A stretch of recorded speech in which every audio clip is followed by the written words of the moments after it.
Che cosa? Con i prosciutti grigi, Tu sei il lavoro più nobile. Guarda che tu sei.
Sì.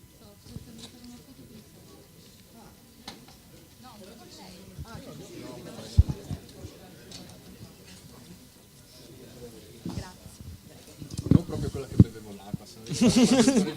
Tu sei distrutto in questa foto. In questa foto sei.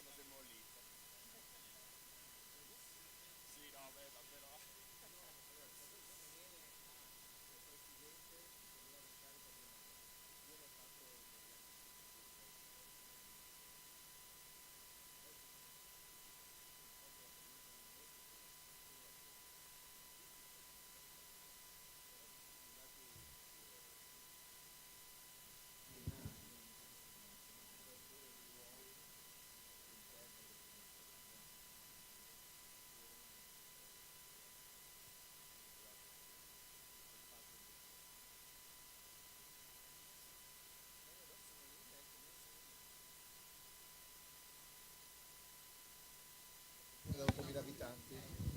Cioè, quindi è molto più piccola del Parma sì, perché Parma è la provincia. È come la provincia di Udine, per dire, piuttosto che Penso 50 minuti. il paese. San Daniele adesso non so l'area di sviluppo reale, ma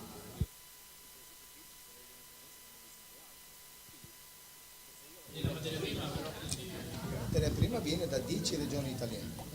Questa è la deroga della perché normalmente non si potrebbe. ma il prodotto consolidato diciamo già da Possiamo iniziare secondo te? Però c'è un vincolo nazionale. No, anche sì. sono case nazionali Possiamo? di suini nati, allevati e macellati in Italia, solo provenienti da 10 regioni. Quali sono le 10? Quelle 10 regioni sono sostanzialmente Emilia. quelle del nord, sì, poi ci sono quelle del nord, poi si scende, si fa Marche, Abruzzo, e Molise, ma il Molise ce l'ha, se non ce l'ha il Friuli, ce l'ha Parma. Bene, buonasera. Do il benvenuto a tutti i partecipanti con questo dibattito che fra poco avrà inizio. Iniziano i lavori di questo penultimo pomeriggio delle giornate di Future Forum edizione 2017 e oggi si parlerà di agricoltura, quindi cambiamo tema. Il titolo di questa giornata è Coltivare futuro, l'agricoltura e il cibo come occasione globale di innovazione sociale. Beh, nella nostra regione il comparto agricoltura segna un'importanza notevole per l'economia del nostro territorio. Sulle 91.000 imprese attive in regione, ben 14.000 fanno parte del comparto agricolo. senza considerare tutto il comparto industriale che poi si occupa della trasformazione e della lavorazione di questi prodotti e che comunque è legato all'agroalimentare. Ed è un settore dove l'innovazione fa la sua parte.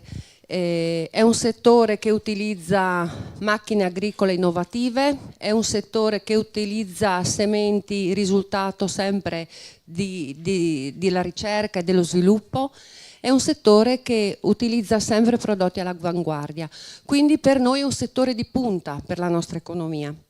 E oggi abbiamo questi illustri ospiti che ci parleranno appunto di questo tema. Salutiamo anche l'assessore Sciaurli, che oggi abbiamo l'onore di avere qui con noi. Grazie. Bene, l'incontro verrà moderato da Agostino Ritano, manager della cultura, e Rosanna Lampugnani, Corriere del Mezzogiorno. Invece gli ospiti saranno Luigi Corvo, dell'Università Roma Tor Vergata, professore di Public Management and Social Economy, Stefano Liberti, che ha scritto il libro I signori del cibo, Jakubowski, fondatore di Open Source Ecology, e Luca De Eusebio, Zappata Romana, Orti e Giardini condivisi a Roma, Adriana Santanocito, Orange Fiber o Santanocito? Benissimo.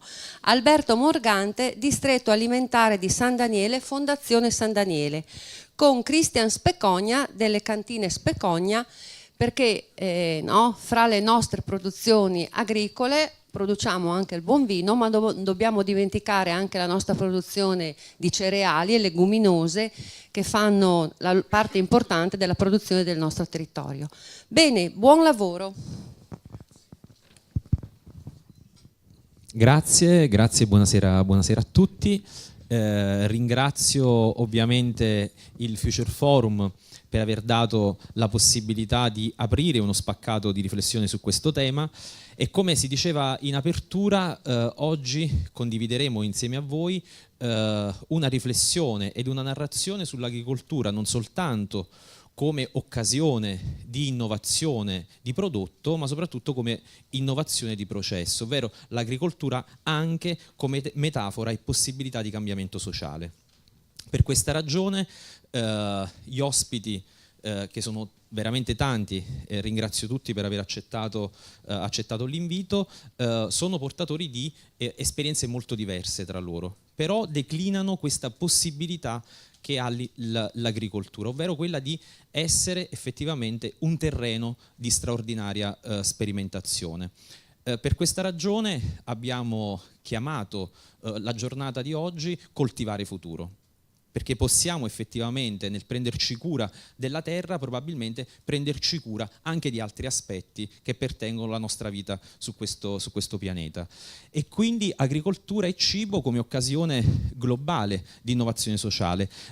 Vi darò rapidamente dei riferimenti del framework di lavoro di questo pomeriggio e poi i diversi ospiti daranno il loro contributo di approfondimento sui vari segmenti. Innanzitutto abbiamo introdotto il tema dell'innovazione sociale, no? Quindi in che senso l'agricoltura può essere vettore di innovazione sociale, cos'è rapidamente per noi in questo ambito l'innovazione sociale? Ecco, è quello spazio, quell'interstizio che si viene a creare nell'incrocio tra tre grandi elementi della nostra società, ovvero la comunità da una parte, l'idea innovativa e l'impresa, quindi lo sviluppo e l'attuazione di nuove idee, prodotti o servizi per soddisfare nuove esigenze sociali.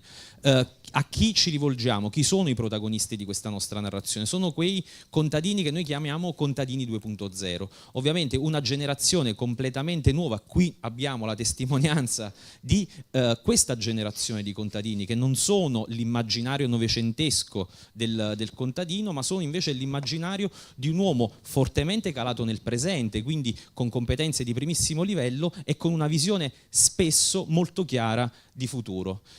È una generazione che si ispira ad una cultura che chiamiamo open, quindi una cultura della condivisione, oggi con pochissimi strumenti di tecnologia avanzata, frutto della esperienza della cultura open. Immaginiamo ad esempio questa piccola scheda madre, che è la scheda di Arduino, che costa soltanto $80, e con questa scheda noi potremmo riuscire rapidamente ad esempio a gestire l'automatizzazione di processi di irrigazione oppure monitoraggio dei campi. Quindi una cultura che guarda all'innovazione come strumento in continua crescita e soprattutto a basso costo.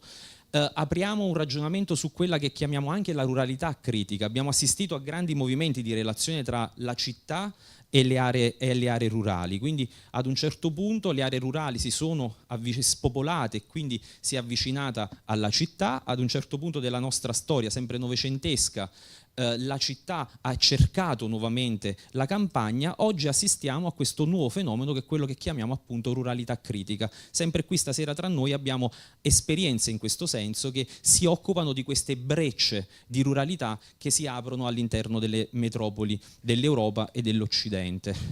Sono esperienze ed è un mondo che sperimenta nuovi modelli di impresa, nuove possibilità per fare impresa all'interno di questo ambito, e soprattutto lo fa mettendo mano anche alla curva della costruzione del valore. Anche questa mattina, per chi c'era, abbiamo affrontato la curva di costruzione del valore del prodotto. Qui abbiamo, diciamo, la curva tradizionale, il vettore tradizionale della costruzione del valore. Quindi alla base abbiamo il prodotto, poi abbiamo la logistica, poi abbiamo il branding e poi abbiamo la finanza. Qui abbiamo esperienze di impresa che ci potranno raccontare da vicino come questa costruzione ancora esiste, ma possiamo immaginare un'altra possibilità, ovvero quella di posizionare il prodotto al centro e quindi non alla base di questa catena, ridistribuire gli elementi attorno al prodotto, quindi l'elemento della finanza, della logistica e del branding, ma soprattutto possiamo iniziare a risemantizzare questi elementi e quindi dare una nuova nomenclatura a questi elementi. Da un lato il branding può diventare disintermediazione, la finanza può diventare redistribuzione del valore e del capitale, la logistica può diventare lo storytelling, tutto questo all'interno del cerchio caldo della comunità che genera valori intangibili. Questo è un po' il nostro framework di lavoro di questa mattinata.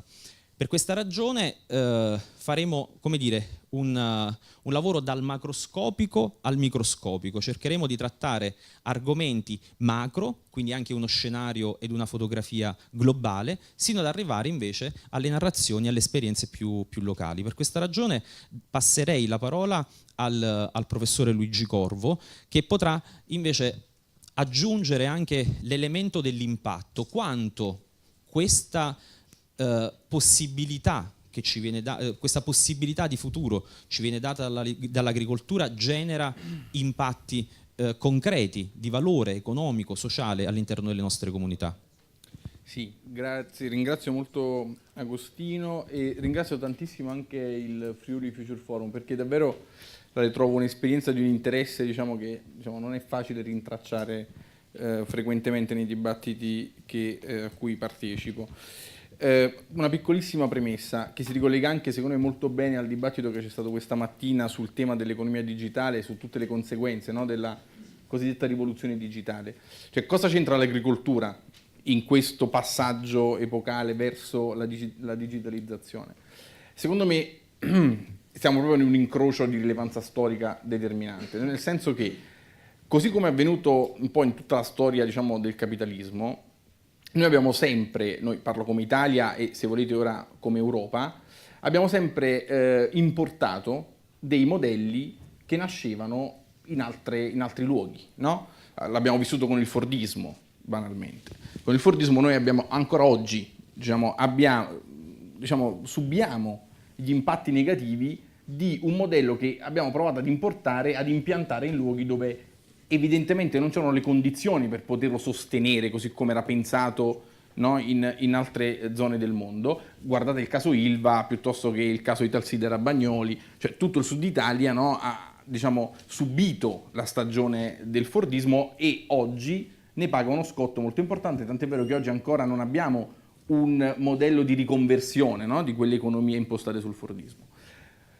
facendo dei salti, perché purtroppo non possiamo andare a fondo, lo faccio in un corso di 60 ore, direi che non è il caso di riassumerlo in 10 minuti, però facendo un salto proprio alla contemporaneità, il rischio che abbiamo oggi è quello di fare la stessa operazione rispetto alla rivoluzione digitale, cioè di importare tutta questa nuvola, no, di terminologia, sharing economy, gig economy, digital economy, di importarla tal quale e di non immaginare come si fa a contestualizzare rispetto a quelle che sono le vocazioni tradizionali del nostro paese, della nostra economia e della nostra cultura produttiva e non solo.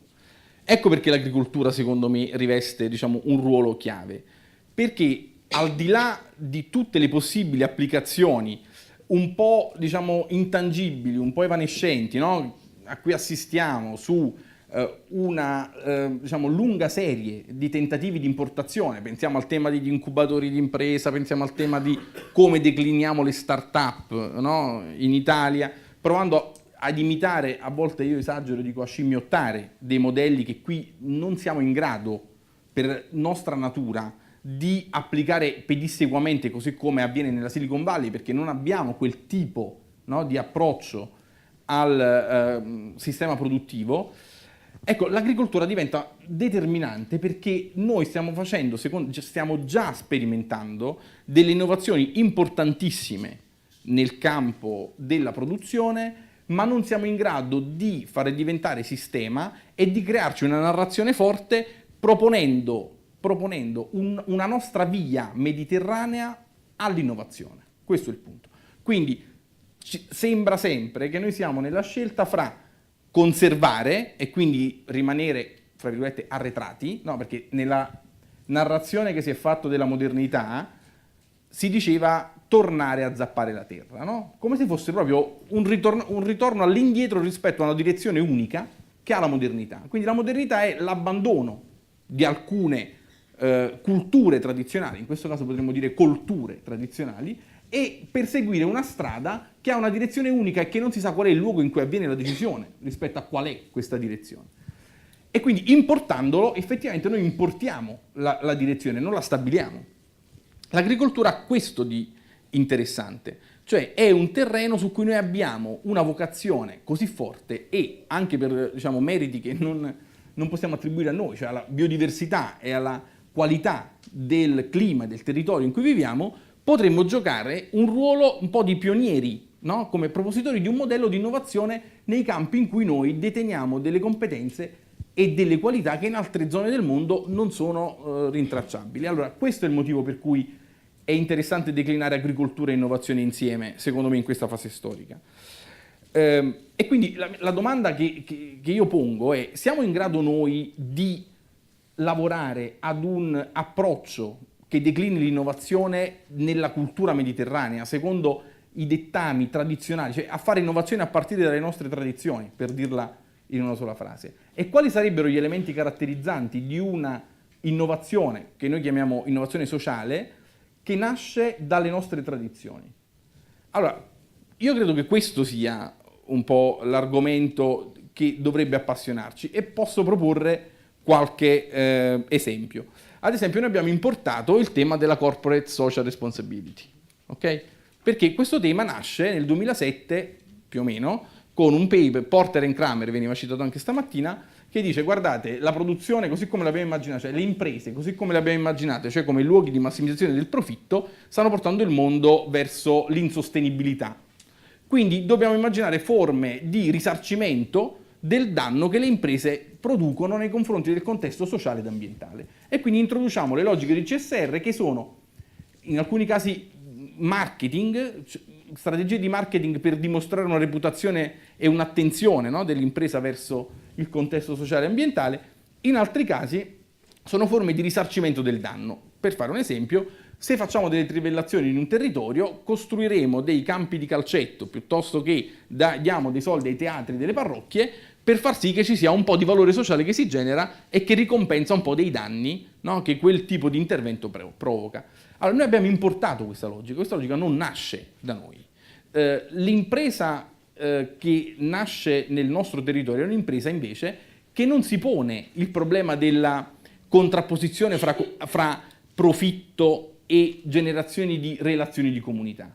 Questo approccio che noi importiamo dagli Stati Uniti in questo caso nasce dal fatto che l'impresa, così come immaginata, no? Impresa che massimizza il profitto, non ha una relazione con la comunità che è immediatamente all'esterno di quell'impresa.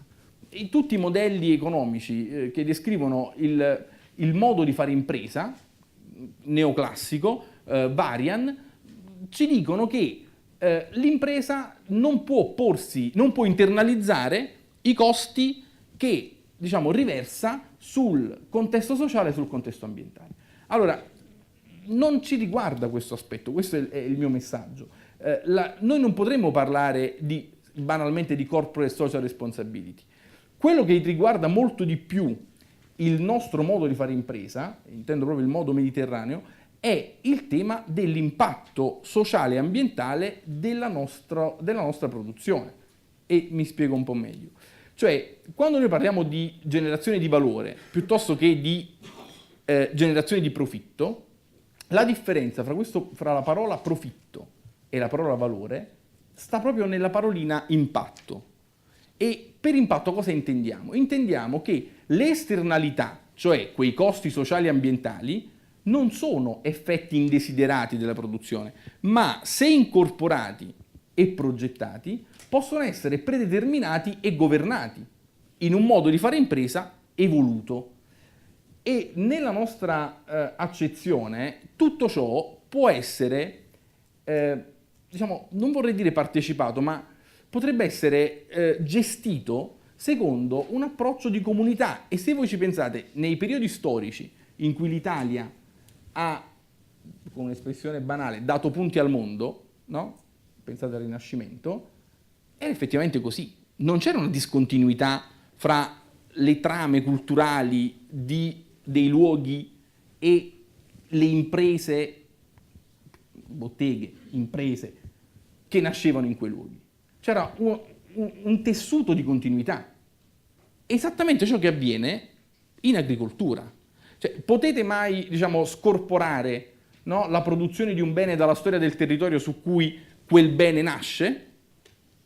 Ci sono stati dei tentativi di farlo, ma quali sono diciamo, qual è l'evocazione più forte che nasce in agricoltura, nei prodotti di maggior successo? È laddove si riesce a declinare cultura del luogo con specialità del prodotto.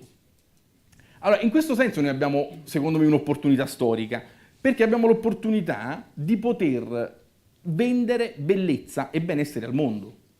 Allora, questo, se noi riusciamo a interpretare la via mediterranea all'innovazione e dire, guardate che non su tutti i settori, ma su alcuni settori su cui deteniamo una tradizione e se siamo in grado di innovare rispetto a quella tradizione, quello che noi siamo in grado di proporre al resto del mondo è ciò che il resto del mondo oggi pagherebbe per ricevere.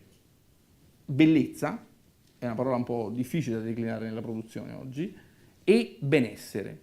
E per poter abbinare bellezza e benessere al prodotto, quello che viene chiamato output secondo la catena del valore di Porter, ecco, la parola da aggiungere è l'impatto di questa produzione. Guardate che tutti i governi dei paesi emergenti si pongono questo problema, cioè si pongono il problema. Ho avuto diretta interlocuzione con, c'è stata la conferenza sull'innovazione Italia-Cina proprio a Napoli, no? Ecco, per esempio il governo cinese si pone in maniera determinante questo problema, perché sa benissimo che se non lo governa da oggi, vede un impatto diretto fra la qualità, no, della produzione di cibo e la spesa sanitaria, banalmente. Allora, lo stesso vale per il governo brasiliano. Allora, se non si pongono oggi il problema di come si fa a generare sostenibilità economica per le imprese, che va comunque preservata, ma anche una qualità che consente a chi consuma quei beni di ricevere del benessere da quei beni, allora su questo aspetto si gioca non soltanto una partita dentro il settore verticale dell'agricoltura, ma si gioca una partita molto trasversale che riguarda ad esempio la spesa sanitaria, per non parlare di tutta una serie di settori che sono interessati, no, da questo modo di affrontare il tema agricoltura. E quindi noi oltre a ribaltare il concetto di responsabilità sociale di impresa, potremmo tentare di andare ben oltre il concetto di sostenibilità. Perché la sostenibilità vuol dire come facciamo a offrire le stesse opportunità alle generazioni successive in modo tale che abbiano almeno la stessa capacità di accedere alle risorse rispetto alla generazione attuale. Ecco, noi potremmo, giocando in maniera diciamo un po' più da protagonisti sul tema dell'innovazione mediterranea, dire che noi avremmo i caratteri dell'impresa generativa più che dell'impresa sostenibile. No, perché l'impresa sostenibile è quella che si preoccupa di non far danno alla generazione successiva. Ma oggi forse siamo in una fase storica in cui non basta non far danno. Oggi dobbiamo immaginare come facciamo a generare del valore aggiuntivo per le generazioni successive. No? E quindi anche qui, così come con la responsabilità sociale di impresa, non solo come limitare il danno, ma come riuscire a declinare insieme performance economico-finanziarie e benessere sociale ed ambientale. Allora, queste secondo me sono delle direttrici che dovrebbero, diciamo, accendere l'interesse, perché riguardano ovviamente le strategie, diciamo, dei policy maker, perché è determinante il modo in cui costruiamo le politiche su questo. Ad esempio, ora non conosco esattamente la situazione di questa regione, ma guardando un po' le politiche agricole delle varie regioni, il modo in cui sono costruiti i PSR non rispondono a questa logica. Cioè, no, tendono a favorire e a volte sostenere anche oltre le condizioni di mercato logiche agricole che vanno verso l'industrializzazione agricola. E questo non è detto sia un bene, perché rientriamo nel discorso dell'unicità della direzione, no? Non è dimostrato che quella direzione univoca porti a risultati brillanti, anzi oggi in tutto il mondo e molto poco in Italia c'è una messa in discussione di quel modello di sviluppo. Quindi io dico attenzione ad usare quei fondi pubblici, pochi, per continuare ad investire su quel modello di sviluppo che in tutto il mondo oggi è sotto osservazione, è messo profondamente in discussione. Quindi probabilmente dovremmo avere un po' più di coraggio nello sperimentare forme di fare imprese, catene del valore, che magari hanno quella forma che faceva vedere prima Agostino. E l'ultima parola che inserisco è il termine circolarità, perché quella unicità di direzione si fonda su un modello produttivo lineare.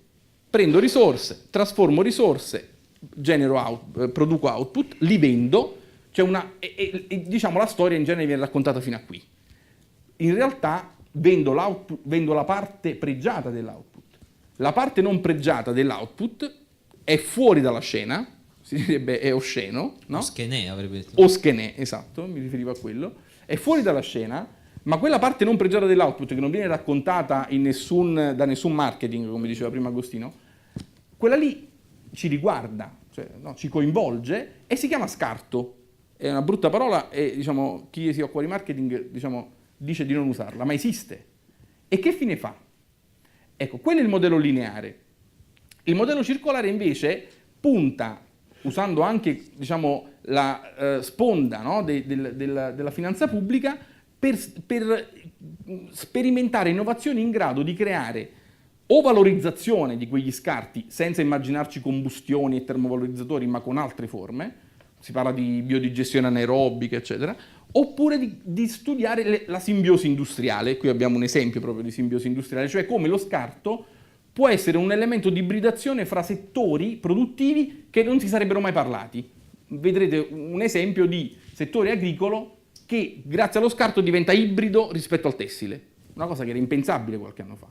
Allora, qui però è un bivio. Se investiamo sulla specializzazione industriale, così come avviene in tantissimi PSR, stiamo andando fuori da questo schema qui, perché stiamo andando dritti nel cercare di sostenere un modello di sviluppo che viene messo in discussione, magari ci sbagliamo noi, magari funziona, ma oggi quantomeno è realmente discutibile.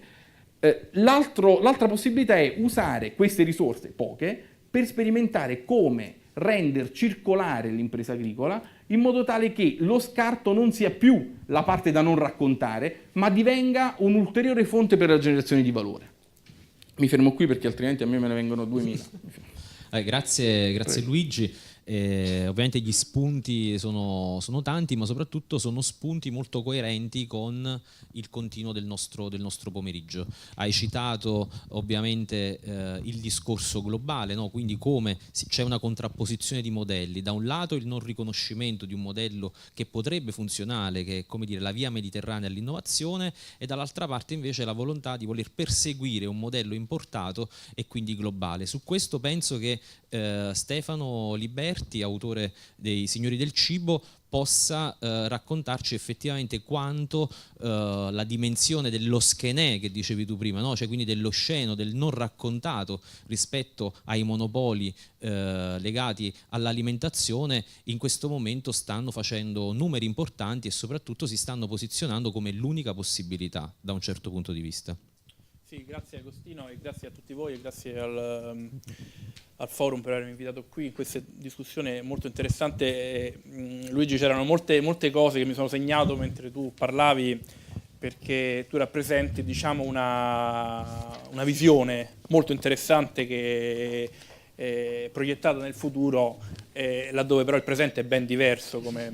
Io appunto ho scritto questo libro quest'anno, viaggiando, diciamo, tutto nel 2015 in giro per tutto il mondo, un libro che è partito dal supermercato sotto casa mia. Cioè io sono andato sul supermercato sotto casa mia e come ognuno di noi fa, diciamo, con cadenza quasi quotidiana, e mi sono accorto che effettivamente nulla sapevo dell'origine del cibo che stavo comprando e quindi consumando, nulla sapevo da dove veniva la materia prima di cui questo cibo era costituito, né conoscevo i processi industriali che questo aveva subito e dove questi erano avvenuti, e quindi mi sono avventurato in un progetto di libro che poi ha avuto, diciamo, un importante finanziamento, che mi ha portato a ricostruire questa filiera dallo scaffale del supermercato, ovvero dal piatto in cui noi consumiamo il cibo, fino a ritroso, fino ai campi in cui i prodotti erano coltivati, i mari in cui i pesci sono pescati, gli allevamenti in cui gli animali sono pescati. Ho seguito la filiera di 4 prodotti specifici, sono la carne di maiale, la soia, il pomodoro concentrato e il tonno in scatola, prodotti che, diciamo, fanno parte dell'alimentazione di gran parte della popolazione mondiale, in particolare anche nostra, e questa cosa mi ha portato a fare dei viaggi assurdi che io mai avrei immaginato, e cioè mi ha portato dall'altro capo del pianeta, nella regione più estrema della Cina occidentale, al confine con la Mongolia, dove si produce il pomodoro concentrato che poi attraversa tutta la Cina e arriva in Italia e viene ritrasformato per essere riesportato in Africa. Oppure mi ha portato nel Mato Grosso, dove si produce tutta la soia che poi è esportata in Cina e in Europa per darla da mangiare negli allevamenti intensivi ai maiali e ai polli. E mi ha portato in vari paesi africani. Insomma, questo per dire che ormai il cibo, per farla breve, come dire, compie delle traiettorie geografiche completamente assurde e irrazionali, che non hanno nessuna logica ambientale né sociale, ma la cui unica logica è quella che diciamo, questi movimenti sono controllati dalle grandi aziende che sostanzialmente riescono a fare delle economie di scala e quindi riescono a massimizzare i profitti spostandosi, diciamo, da un paese all'altro, laddove le condizioni di produzione, di manodopera e via dicendo sono più convenienti per loro. Allora io chiamo queste aziende provocatoriamente nel libro aziende locusta, perché secondo me hanno, rispetto all'ambiente in cui si muovono, rispetto all'ambiente in cui l'agricoltura, la pesca e l'allevamento avviene, hanno un approccio di tipo estrattivo, nel senso che trattano l'ambiente come se fosse, diciamo, un giacimento di petrolio, una miniera d'oro, no? Quindi cerchiamo di estrarre tutto il più possibile, nel più breve tempo possibile, in modo da massimizzare il profitto. E lo fanno e massimizzano anche i profitti, esternalizzando completamente i costi, diciamo, che invece ricadono sulla comunità intera. Il corollario di questo è che nel momento in cui tu agisci così, il cibo diventa esattamente quella che in inglese viene definita una commodity. Cioè, che cos'è una commodity? È una merce uguale in tutto il mondo, per cui esattamente come il petrolio, che ha un suo valore di riferimento rispetto al barile, perché non è che noi parliamo di petrolio del Venezuela, petrolio dell'Arabia Saudita, petrolio dell'Iran, e il petrolio ha un certo costo che viene negoziato alla borsa. E il cibo ha un po' avuto questa deriva negli ultimi tempi, che è diventato una commodity, quindi con una omologazione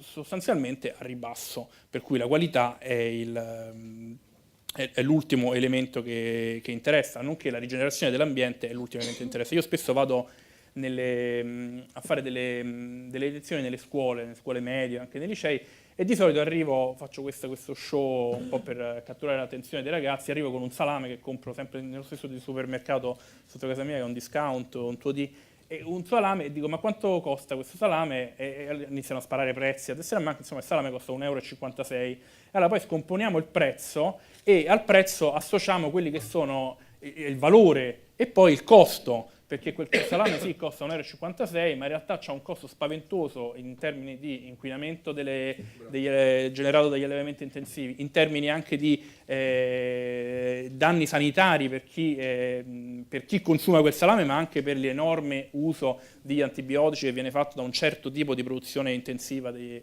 allevamenti di carne. Quindi credo che, e questo lo accennavi anche te Luigi, l'importante è, come dire, provare a fare un modello alternativo, perché invece quello che si è fatto in Italia e che si sta ancora facendo con i PSR, che si sta ancora facendo con i piani operativi dell'Unione Europea, è esattamente rincorrere quel modello della commodity, cioè cercare di produrre il più possibile in modo da dare agli agricoltori quel reddito di cui hanno bisogno attraverso la sovrapproduzione e non attraverso una produzione di qualità. Allora io ho studiato abbastanza bene negli ultimi mesi un prodotto, diciamo, italiano per eccellenza, che è il pomodoro nel sud Italia e anche nella regione dell'Emilia Romagna. E quando tu vai a vedere il pomodoro, che è proprio il simbolo dell'italianità, il pelato, che si fa solo nel sud Italia e in tutto il mondo, ebbene il pomodoro pelato sta scomparendo, si fa sempre di più il pomodoro tondo, che è esattamente la stessa varietà che si fa in Cina, negli Stati Uniti, in Turchia, in Spagna. E quando tu vai a parlare con i produttori ti dicono noi dobbiamo fare questa qualità perché è quella che ci chiede l'industria, e perché comunque nel momento in cui il pomodoro è comprato a 87 € a tonnellata, 8 centesimi al chilo, noi necessariamente dobbiamo produrre 1500 quintali a ettaro, se no non stiamo... Laddove invece se noi facessimo, come si diceva, un prodotto nostro legato ai territori, che pure viene raccontato in un certo modo, a quel punto lo potremo vendere ad un prezzo più alto sia all'estero che anche nel mercato nazionale, e quindi si potrebbe creare un reddito a partire anche da un rapporto con l'ambiente, con il territorio, con il tessuto sociale di tipo diverso, perché quello che ho visto io girando in paesi che sono, diciamo, che sono realtà anche abbastanza inimmaginabili, no? Perché noi comunque viviamo nell'Europa occidentale dove c'è ancora, a parte c'è un'alta densità di popolazione, ci sono ancora dei rapporti sociali, ma quando tu vai in Brasile o anche in alcune zone degli Stati Uniti vedi come le campagne non sono più campagne, ma sono sostanzialmente delle fabbriche di cibo per le città. Quindi non ci sono più i contadini, non ci sono più i rapporti fra le persone, non ci sono più le comunità. E questo è un po' un rischio che noi, in misura minore, stiamo correndo. Poi in Italia c'è stata una fortissima diciamo, fuga delle campagne con l'industrializzazione, però appunto questo è un modello che sicuramente tu lo ponevi in modo dubitativo, no? Invece sicuramente andrebbe messo in discussione fortissimamente a livello proprio dei policy makers, cercando di proporre un livello altro che in realtà già esiste, perché io poi girando per l'Italia vedo come ci sono centinaia, forse migliaia di imprenditori agricoli che hanno delle idee eccezionali, appunto ce ne sono alcuni qui presenti, ma idee eccezionali assolutamente innovativi, che però scontano il fatto che dietro di loro non c'è un sistema, e quindi fanno magari delle cose che sono apprezzatissime all'estero, conosciutissime, li invitano ovunque, negli Stati Uniti eccetera, ma sono non conosciuti qui, e soprattutto hanno difficoltà magari a commercializzare i propri prodotti perché non c'è un sistema Italia che li difende, come non c'è per la gran parte dei prodotti, non c'è un'organizzazione di filiera.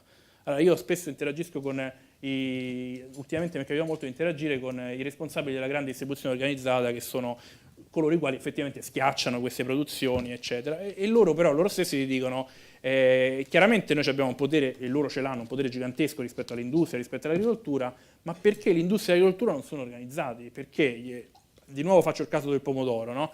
Il pomodoro, che succede? L'agricoltore lo coltiva, lo vende all'industriale che lo trasforma, e poi l'industriale vende il prodotto finale alla GDO, alla grande distribuzione organizzata.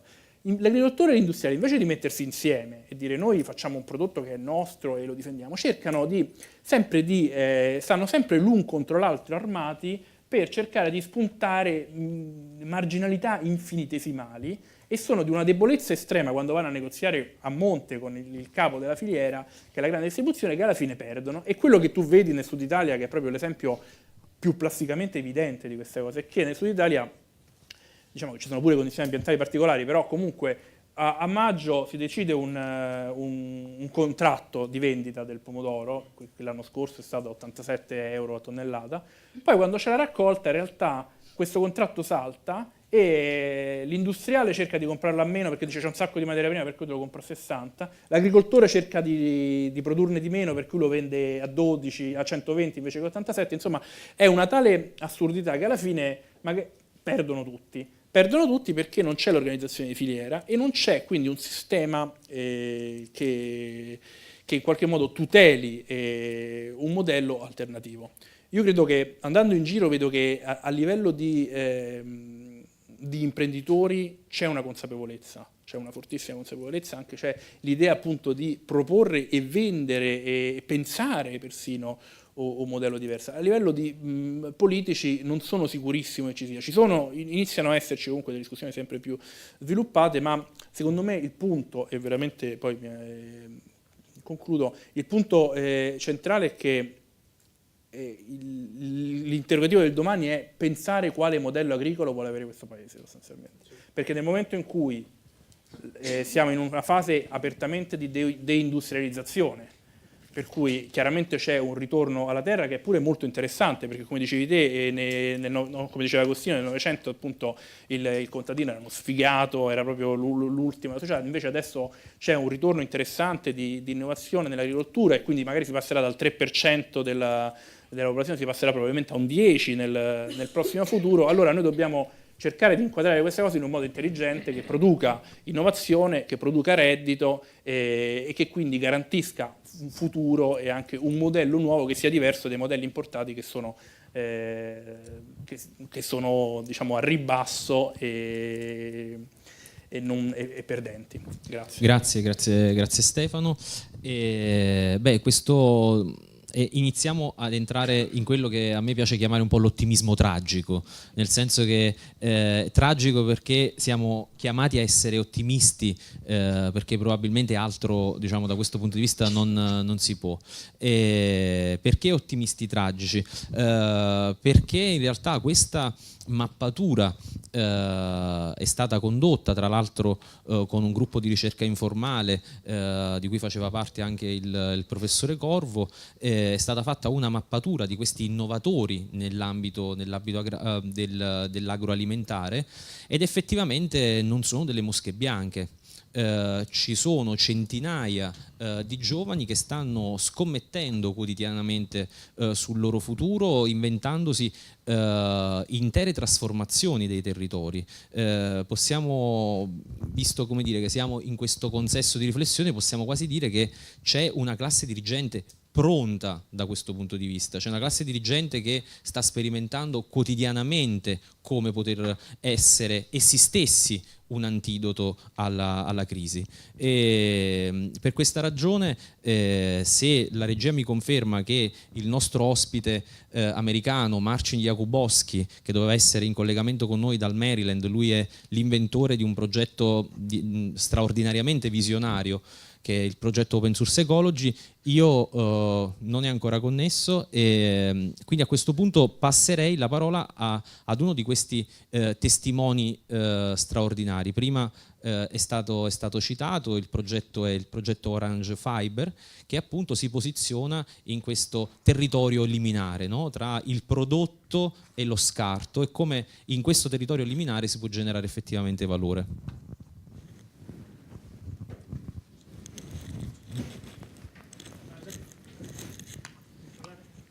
No, può partire il video. Quindi partiamo con un piccolo video.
direi quasi un video magico da questo punto di vista. Farei un applauso soltanto alla creatività che comunque... Questo era un video che appunto riassumeva in modo creativo il concetto proprio di Orange Fiber, quindi un tessuto che deriva dagli agrumi.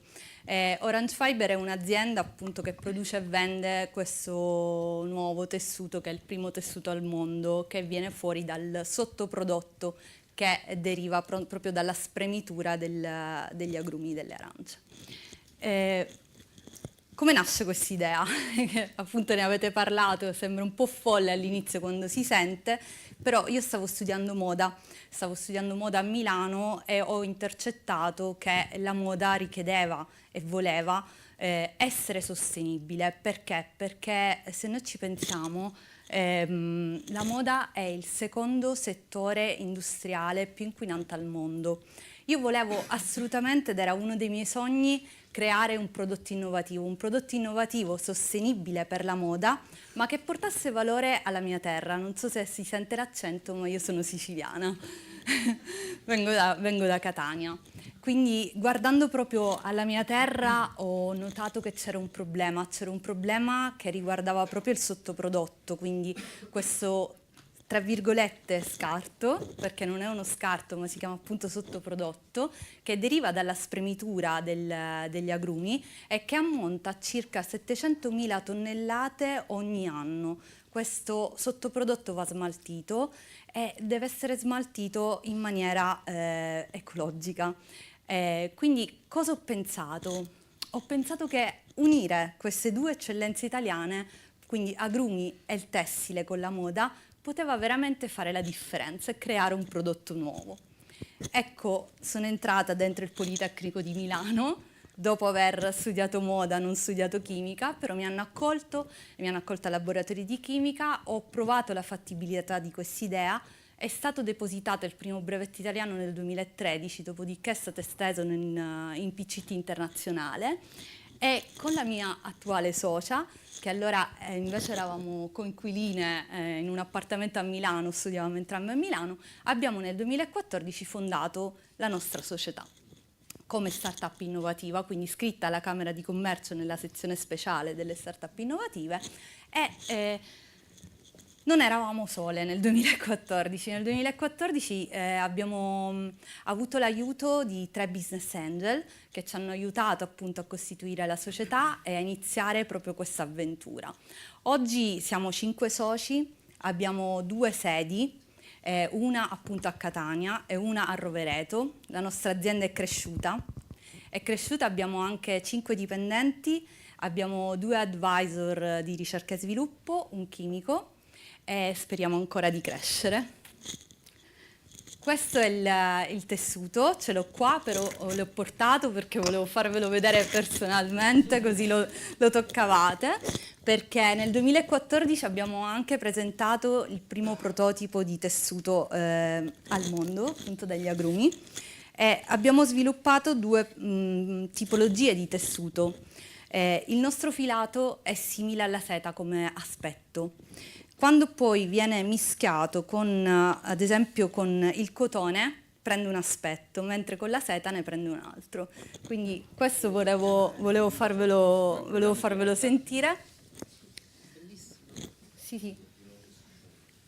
Perché è un tessuto vero come gli altri, ecco. Si lava, si tinge, si colora, sì.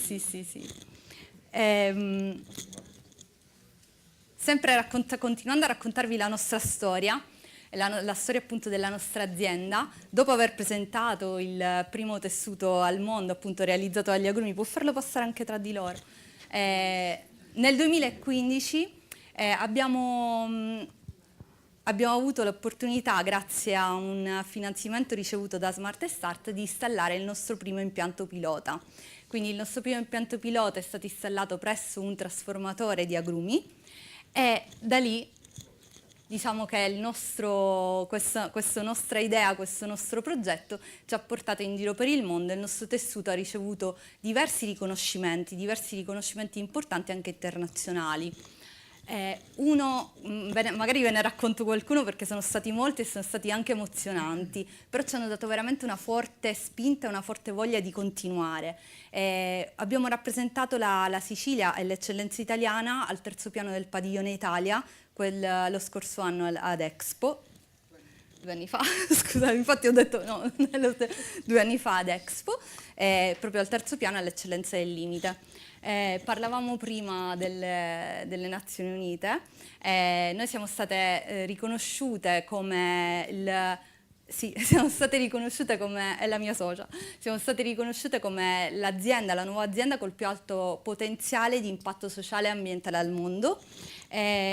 Abbiamo ricevuto, siamo state riconosciute tra le prime 5 idee che possono rivoluzionare la moda in chiave sostenibile dalla Fondazione C&M nel 2015. Sempre l'anno scorso, invece nel 2016, abbiamo ricevuto il premio Innovazione come design nella categoria design italiano proposti da Adi Design, quindi dall'Associazione del Disegno Industriale. Il premio l'abbiamo ricevuto appunto dalle mani del presidente Mattarella, come vedete dalla foto. Quindi questo, diciamo, che è stato un po' il nostro percorso. Noi adesso l'azienda continua e speriamo che continui assolutamente a crescere.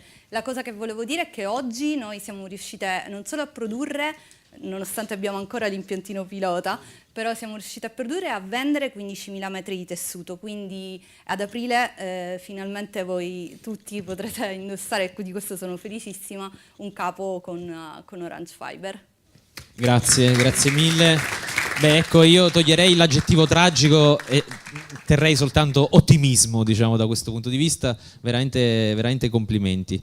Prima di inaugurare una ulteriore sessione di approfondimento che coordinerà la mia collega Lampugnani, volevo, come dire, tornare ad una dimensione narrativa che abbiamo un po' accennato in introduzione, quella della ruralità critica, ovvero quegli squarci di ruralità e di prossimità alla terra che si stanno aprendo all'interno delle grandi città metropolitane. Immaginate a tutto il fenomeno ormai non più nuovissimo degli orti urbani, che però si presentano come veri e propri laboratori di innovazione, soprattutto laboratori di civiltà, di civismo, e, come dire, avere anche la possibilità di riconoscere, di fare una didattica sul riconoscimento del prodotto, come dire, immaginare che dietro la bistecca ci sia l'animale oppure che dietro al pomodoro ci sia la pianta. Questa è un'attività assolutamente straordinaria. Per questo passo la parola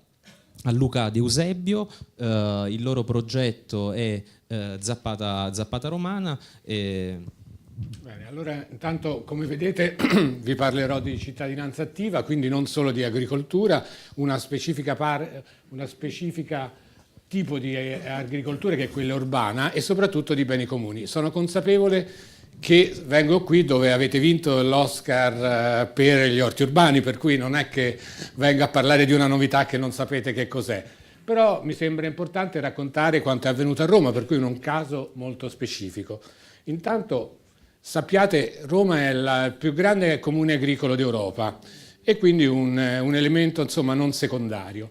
Quello che vedete è un quadro del Grand Tour, perché il paesaggio romano ha delle particolari caratteristiche che sono quelle di unione tra storia e natura, più che da altre parti, senza fare comparazioni. Bene, un dato importante da cui partire è che questo paesaggio in 20 anni ha perso il 33% del suo valore, nel senso che la superficie agricola utile è diminuita di 1/3. È ovvio che non è tutto si è trasformato in città, vuol dire che ha perso quel significato che aveva, quella forma che aveva, se era coltivato non è stato più coltivato e via dicendo.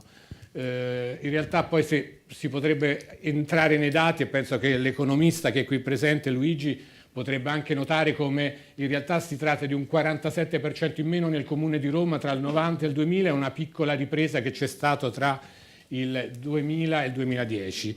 Ma quello che vi voglio raccontare e dire con questa immagine è che le nostre città vanno perdendo il rapporto con la campagna, ma anche con lo spazio pubblico in generale. Questo è Roma, voi seguite tutti quanti la cronaca nazionale, sapete quello che succede nella nostra città, sapete dello stato di abbandono, di quello che è successo qualche anno fa con Mafia Capitale, delle difficoltà che ci sono adesso. Una delle difficoltà, se ci venite a trovare, e vi invito a venire a Roma, visto che poi è una città bellissima, è comunque lo spazio pubblico che troverete. C'è un motivo molto semplice, non si spende un quarto di quanto si spende a Parigi. Vi dico questo perché il risultato, questo è il risultato, cioè il terreno abbandonato. E la domanda che abbiamo noi a Roma, che è una grande città, ma secondo me avrete anche voi a Udine, dove avete anche l'Oscar Green, è come si fa, come si interviene, chi è che può intervenire, visto che poi fino adesso, se anche stamattina ci parlavano delle grandi difficoltà. Bene, una delle ricette che noi abbiamo scoperto è questo. Il fare. I cittadini di Tre Fontane si sono rimboccati le maniche e senza neanche interloquire con l'amministrazione hanno ripulito tutto quanto e hanno fatto di quest'area qui una grande area per orti. Come vedete, prima non sembrava, ma siamo a ridosso di un grande quartiere popolare. Bene, di esperienze di questo tipo a Roma non ce n'è solo una. Questi sono gli orti Tre Fontane che abbiamo visto, ci sono gli orti urbani Garbatella, dove il tema era, siamo sotto la regione Lazio, un orto abusivo sotto la regione Lazio, in cui il tema era evitare speculazioni. Un orto dimostrativo nel centro storico, un orto su un terreno privato anche qui per contrastare il rischio di speculazione edilizia. L'orto qui è un vostro conterraneo che raccontava Via del Mandrione, una via storica anche se in periferia di Roma, dove gli abitanti hanno deciso di recuperare l'area lungo l'acquedotto per farne uno spazio aperto a tutti quanti, e così si può andare avanti, dove un maneggio dei ragazzi autistici e un orto urbano coesistono, o ancora un orto all'interno di un istituto religioso che investe i proventi in progetti nei paesi in via di sviluppo. Un gruppo di ragazzi che è uno di quei quartieri che sono noti a Roma per essere molto alla moda, il Pigneto, ha preso un'aiuola, ha coltivato un quadrato di 5 metri per 5, lasciando poi dimostrativamente i prodotti da raccogliere agli abitanti del quartiere. Un orto tradizionale in una periferia, l'orto Giardino Aguzzano, come quelli appunto che ci sono in tutto il mondo. Un altro orto dove lavorano ragazzi normodotati e ragazzi differentemente abili insieme. Oppure un'area abbandonata, l'ex Cinorto, in cui alcuni ragazzi hanno realizzato un orto. Oppure dove i lavoratori di Otelia che sono stati licenziati hanno iniziato per socializzare a avviare un progetto per un paio di anni di agricoltura urbana di un orto, per poi ognuno ritrovare una strada e quindi ritrovare un percorso di vita normale. Oppure azioni di guerriglia gardening, questo è il Corviale, non so se lo conoscete, è un edificio lungo 1 chilometro, per cui in periferia ma anche in centro. Orti in aree inquinate fatti in cassette, progetti, questo è il quartiere Tor Sapienza, che un paio d'anni fa, anche questo era noto alle cronache, per dei moti quasi alle banlieue francesi di rivolta, dove è stato finanziato da una fondazione olandese un progetto per l'integrazione di bambini italiani e bambini rom. E così questo è l'unico orto del comune di Roma, quindi quelli che abbiamo visto prima erano orti o abusivi o orti in cui le associazioni avevano chiesto la concessione al Comune di Roma. Questo è l'unico orto comunale che è costato 450.000 euro. Considerate, in un convegno era divertente sentire il rappresentante dell'orto di Santa Caterina, che era una parrocchia, rimanere a bocca aperta, dice: veramente noi abbiamo consegnato ai cittadini, abbiamo speso 2.200 per tutto l'orto, chiavi in mano. C'è un po' la logica dei lavori pubblici che è applicata a un tema che non è propriamente da lavori pubblici. Questo è l'orto Surbis, un orto che gestiamo noi direttamente, è un orto didattico, tutte le domeniche vi sono laboratori per bambini, siamo nel Parco dell'Appia e il tema sono le piante antico-romane, cioè le piante che troverete qui dentro sono tutte le piante citate dai classici, Plinio, Columella e via dicendo, perché l'orto non è solo poi coltivare. Gli orti a Roma sono adesso 200, le aree che vi ho raccontato sono oltre 200, hanno avuto tra il 2012 e il 2013 un incremento del 50%. Quando noi abbiamo iniziato questo lavoro di ricerca erano solo 400. Esiste una mappatura che è Zappata Romana proprio, in cui vengono raccontate tutte queste esperienze. Ci sono giardini condivisi, orti condivisi e gli interventi di guerriglia gardening. Per ognuna, questa è una mappa su Google Maps basata su icone, e cliccando su ognuna di queste realtà c'è una foto, una descrizione, e quando è possibile è stato dato anche un link per entrare in contatto con queste diverse realtà. Noi cerchiamo di raccontare e dire che si può fare, cioè si può fare cittadinanza attiva, ci si può prendere cura del nostro territorio, e il tema dell'agricoltura è uno degli strumenti con cui fare questo. Qui lo conoscete tutti, non vi dico niente, è il motivo per cui questo si può fare, è il principio di sussidiarietà che sta nella nostra Costituzione. Sul sito di Zappata Romana ci sono anche i racconti di alcune di queste esperienze, in cui raccontano come è nato, la scintilla che ha fatto nascere questa idea, perché in un quartiere sì e in un altro no. E via via c'è un manuale che si può scaricare anche gratuitamente su come poter fare. E c'è un punto che secondo me è stata la grande discriminante, la comunicazione via social. La mappa viene vista mediamente da 30.000 persone ogni anno. Su Facebook, insomma, i numeri sono questi, non ve li sto a dire perché poi il tempo è poco, però l'evitare delle situazioni di comunicazione tradizionale che comunque ci sono state ha fatto sì che questa mappa avesse una grande diffusione. Abbiamo fatto anche degli incontri in modo che poi un orto temporaneo che è arrivato anche alla FAO, per far sì che queste comunità si incontrassero, perché quando abbiamo iniziato nel 40 non sapevano gli uni dell'esistenza degli altri. Perché succede questo in una grande città? Semplicemente perché l'agricoltura urbana, come e in particolare nelle grandi città, risponde a quelli che sono dei bisogni elementari delle persone. L'autoconsumo, il primo che è la cura del verde, quindi anche il tema del relax, del tempo libero, il tema del rispetto della natura, e quindi ne abbiamo sentito che c'era un gran bisogno, e infine anche costruire le relazioni umane. Questi sono luoghi dove si coltivano zucchine ma si raccolgono relazioni umane. È un po' l'agricoltura che diventa lo strumento per fare tanto altro. Tutte quelle storie che avete visto sono spunti per fare tanto altro. È importante l'agricoltura, è importante poi mangiare i prodotti che ognuno fa, però lì si fa altro. La mappa il dipartimento della Orban William Smith College ha studiato il fenomeno che abbiamo avviato con Zappata Romana, e ha visto come questa mappa è riuscita in qualche modo. Questi sono singoli francobolli, in una città come Roma sono 200 puntini, non è che cambiano la città, ma messi tutti insieme danno in qualche modo l'idea di un paesaggio diverso, un modo di lettura differente del territorio che anche i cittadini possono prenderne coscienza.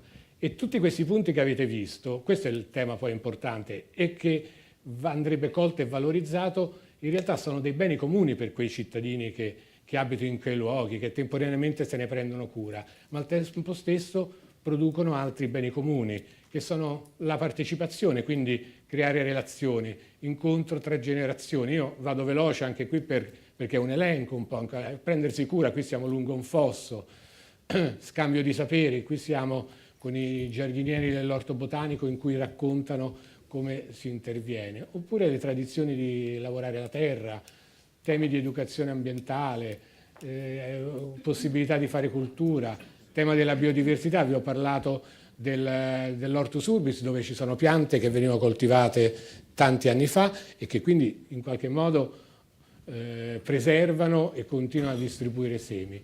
Il tema dell'innovazione, perché anche qui siamo alla LUIS, quindi uno dei massimi centri di produzione culturale e innovazione del nostro paese, alla fine l'orto diventa uno strumento per in qualche modo creare comunità, mettere insieme studenti e fare in qualche modo riflettere per poi magari fare tutt'altro nella vita.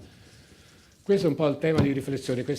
L'agricoltura non è solo quindi la grande agricoltura, il tema che sicuramente è fondamentale poi per il domani, ma al tempo stesso anche può avere una dimensione per ricreare quelle relazioni umane che in qualche modo mancano nella nostra società. Grazie. Grazie mille Luca. E adesso lascio la parola a Rosanna Lampugnani per continuare la nostra chiacchierata con come dire, ancora un ulteriore valore da aggiungere a questa chiacchierata.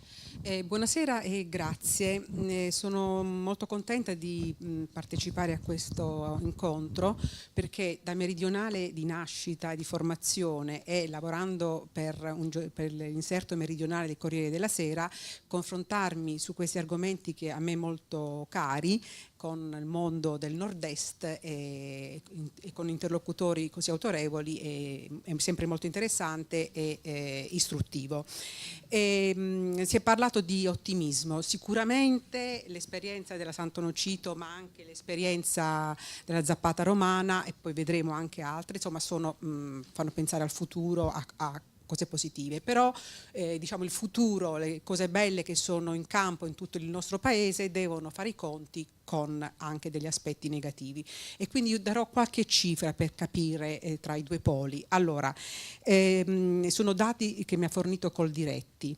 Dunque 50.000 aziende sono di under 35. Nei primi 9 mesi del 2016 7.500 aziende sono nate nuove di under 35. Per loro il ministro Martini e il governo, tra il governo Renzi e il governo Gentiloni, hanno introdotto il credito d'imposta per l'acquisto di macchinari, acquisto di terreni, sviluppato lungo vari anni. Inoltre nel 2015 è stato presentato, approvato un decreto per la promozione straordinaria del Made in Italy. Questi sono gli aspetti, diciamo, positivi che guardano al futuro. Poi ci sono gli aspetti negativi, sempre Coldiretti, ed è quello della contraffazione e dell'Italian Sounding, che costa tutti gli anni 60 miliardi e costa anche in termini di lavoro, anche per i giovani, sono 150.000 posti di lavoro in meno.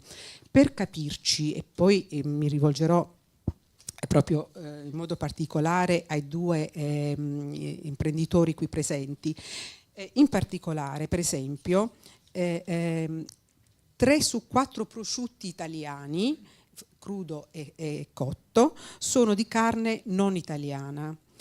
I prodotti più contraffatti sono il parmigiano, il San Daniele, l'olio e il San Marzano.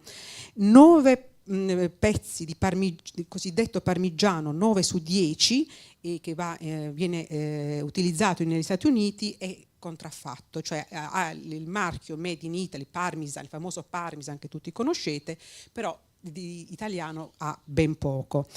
A proposito del prosciutto, volevo segnalare che in Francia dal 1° gennaio ci sono delle norme che vincolano sull'uso delle carni usate negli insaccati, mentre per esempio in Italia, quando noi parliamo di prosciutto italiano, per esempio, spesso si parla di prosciutto stagionato in Italia ma che arriva dal Belgio, quindi allevato con sistemi che sicuramente non seguono i protocolli severissimi che usiamo noi, che sicuramente, diciamo, non sono seguiti cioè che San Daniele sappiamo che è un'eccellenza, e quindi parliamo proprio di un altro mondo.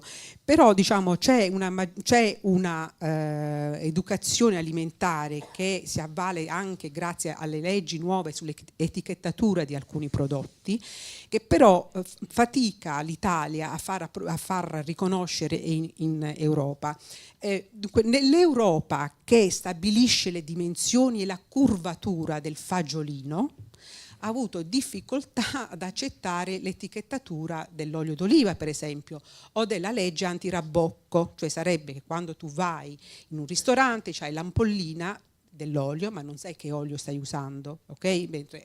Mentre dice adesso noi in Italia possiamo usare la bottiglia dell'olio e sappiamo che olio utilizziamo per condire l'insalata a tavola. C'è una nuova coscienza dei consumatori, tant'è vero che il 96,5% dei consumatori vuole l'etichettatura su tutti i prodotti. Adesso è stata approvata la legge sull'etichettatura del grano, utilizzato per la pasta e il pane, e il protocollo è stato mandato a Bruxelles. Bisogna capire se Bruxelles accetta, farà delle osservazioni o quant'altro. Questo per dire che il problema, che così come è stato presentato dai vari interlocutori, è un problema enorme. Io volevo soltanto aggiungere qualcosa, per esempio, a proposito del pomodoro. E il problema del pomodoro non solo è della contraffazione, perché viene, per esempio, è stato scoperto, mi pare 2 o 3 anni fa, pelati cosiddetti made in Italy, in realtà erano pelati cinesi, per esempio, no? Oppure, per esempio, c'era stata una battaglia fatta grazie a Paola Concia insieme alle Camere di Commercio italiane in Germania a proposito dell'utilizzazione di pasta dell'anno scorso, di pasta made in Italy che in realtà era prodotta in Egitto. C'è stata una battaglia legale forte, è stata vinta in quel caso. Ma per tornare un attimo al pomodoro, il prezzo del pomodoro da industria viene fissato nei distretti annualmente. C'è il distretto del centro-nord e il distretto del centro-sud. Il distretto del centro-sud, per dire il problema del Mezzogiorno, litigano Puglia e Campania. Puglia che produce e Campania che prevalentemente trasforma. Ecco, questo per dirvi che il problema del fare sistema, di fare e della filiera è un problema enorme, per non dire anche del problema della distribuzione. Voi sapete che, per esempio, c'ha un costo se tu metti il barattolo in una certa a livello d'occhio, ha un costo maggiore rispetto se lo metti in basso o li metti in alto. E poi c'è un altro dato che mi ha raccontato qualche tempo fa, una settimana scorsa, Di Vella, che è il secondo produttore di pasta in Italia, e diceva a proposito della distribuzione: nel mondo non esiste distribuzione italiana, quindi pasta, per esempio il hot pizza adesso si chiama hot pizza e pasta, e in Cina ha aperto non so quante migliaia di punti vendita in cui loro non solo vendono la pizza, ma vendono la pasta confezionata con i sughi che piacciono ai cinesi, per esempio. Quindi Di Vella, se vuole esportare e vuole aumentare le sue esportazioni, ha dei problemi perché non ha i distributori italiani, perché tutta la distribuzione è in mano ai francesi, Carrefour, in mano ai tedeschi, in mano agli americani. Quindi i prodotti italiani hanno anche delle difficoltà. Voi sappiamo che il TTIP è saltato perché Trump l'ha fatto saltare. C'è stato adesso il CETA che è stato approvato dal Parlamento europeo, mi pare 5 giorni fa, quindi vedremo gli effetti delle relazioni tra l'Unione Europea e il Canada, vedremo cosa succede. Però il problema è sotto gli occhi di tutti. Quindi io volevo fare una domanda provocatoria. Preparandomi per questo incontro ho scoperto che nel 1976 il croato che fuggiva dalla Croazia e si era trasferito momentaneamente a Trieste, aveva imparato i segreti della norcineria. Nel 70 va in America e a Rhode Island crea un suo marchio, Daniele Foods. E con questo Daniele Foods, che a noi fa pensare subito al prosciutto ovviamente, esporta in Canada, Messico, Cina, Giappone, Corea del Sud, Colombia.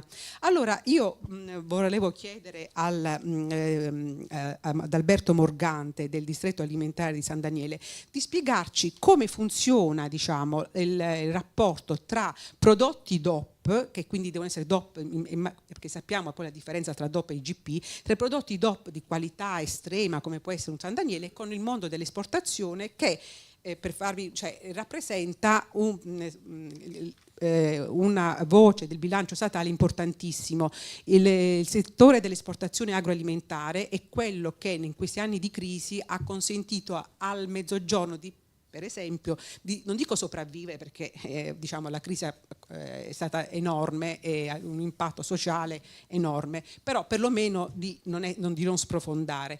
E quindi poi sappiamo anche la relazione tra agroindustria e cultura per attrarre il turismo internazionale. Per esempio la Francia, che ormai al nostro livello dal punto di vista del turismo si basa su questi due pilastri. Allora, appunto, volevo capire con Morgante appunto come funziona, diciamo, il sistema, e poi per esempio sarei interessata a capire con Cristian Specogna delle cantine omonime quali difficoltà incontra un giovane che vuole, diciamo, non solo iniziare ma proseguire e migliorare e come guarda al futuro.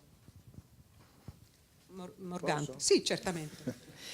Allora, la DOP San Daniele ovviamente è protetta in tutti i paesi che lo consentono, per esempio la Cina non consente protezioni particolari nemmeno sui brevetti. Diciamo che per Canada e Stati Uniti è stata vinta una battaglia legale ancora, io credo 15 anni fa circa, che ci consentiva di esportare il prodotto, perché all'epoca la registrazione del marchio Daniele o San Daniele, che veniva utilizzata indiscriminatamente anche sui salami, le mortadelle e quant'altro, non ci permetteva nemmeno di poter esportare in quel paese, perché ovviamente il produttore era difeso, visto che aveva registrato un marchio molti anni prima. La battaglia legale, con l'aiuto del Ministero, in realtà ha dato ragione all'origine del prodotto, e noi oggi possiamo esportare sia in Canada che negli Stati Uniti col marchio originale San Daniele, quindi sfruttare il nostro marchio, e naturalmente è fatto divieto a chiunque di utilizzare il marchio San Daniele sul prosciutto. È chiaro che la dicitura Daniele è una dicitura di fantasia, potremmo chiamare Trieste, Udine, cioè questi sono marchi che non possono poi essere protetti su un territorio, ed è chiaro anche che le aziende economicamente importanti in uno Stato piuttosto che in una nazione vengono poi comunque in qualche modo tutelate per effetto del commercio e per effetto ovviamente della loro capacità sociale di generare lavoro. Tornando alla nostra DOP, è implicito che in tutto questo ci sono diverse questioni legate a quello che hanno detto anche prima gli altri intervenuti. Un primo problema è l'accesso al mercato, la distribuzione in effetti. Un secondo problema è dato dal volume di produzione delle cose. La globalizzazione in realtà per la produzione italiana è un mercato vastissimo, anche troppo. Tutti vogliono avere la merce italiana non arriva. San Daniele fa 2.600.000 pezzi all'anno, Parma ne fa 8 milioni e 8 circa. Questo significa che la disponibilità di prosciutto italiano certificato reale nel mondo ammonta a 10 milioni, 11 milioni di pezzi, peraltro consumati quasi tutti in Italia. Quindi noi in realtà consumiamo la maggior parte di questo prodotto. Parma esporta il 30%, San Daniele esporta intorno al 15%, mi sembra. Perché esportiamo poco? Perché il nostro è un prodotto caro, ovvero per quella che è l'abitudine alimentare all'estero, noi vendiamo prodotti che hanno un alto valore aggiunto, hanno anche un alto costo di produzione, ma ovviamente risultano effettivamente pesanti sul mercato.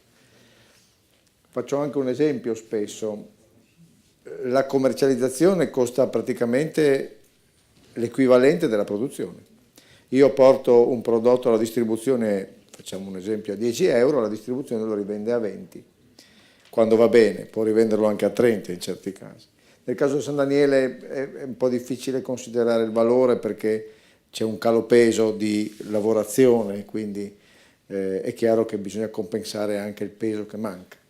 Però l'esempio che faccio spesso e che ci vede sempre un po' così in debito o avere questo problema distributivo è quanto costa un etto di prosciutto San Daniele in negozio. Parliamo oggi di una cifra variabile tra i 2,50 euro e i 3 euro erotti a seconda del luogo, e quanto costa un pacchetto di caramelle. Le caramelle vengono vendute a 2 euro a pacchetto, no? Un pacchetto di gomme costa 2 euro. Se guardiamo il prezzo al chilo, il prezzo al chilo di un pacchetto di caramelle vale dai 30-40 euro fino ai 110-120. Se fossimo rimasti con le lire, nessuno le comprerebbe, no? Un pacchetto di caramelle a 4.000 lire, chi lo comprerebbe? Mentre continuiamo a vendere un etto di prosciutto di San Daniele a 5.000 lire, tutto sommato. Quindi,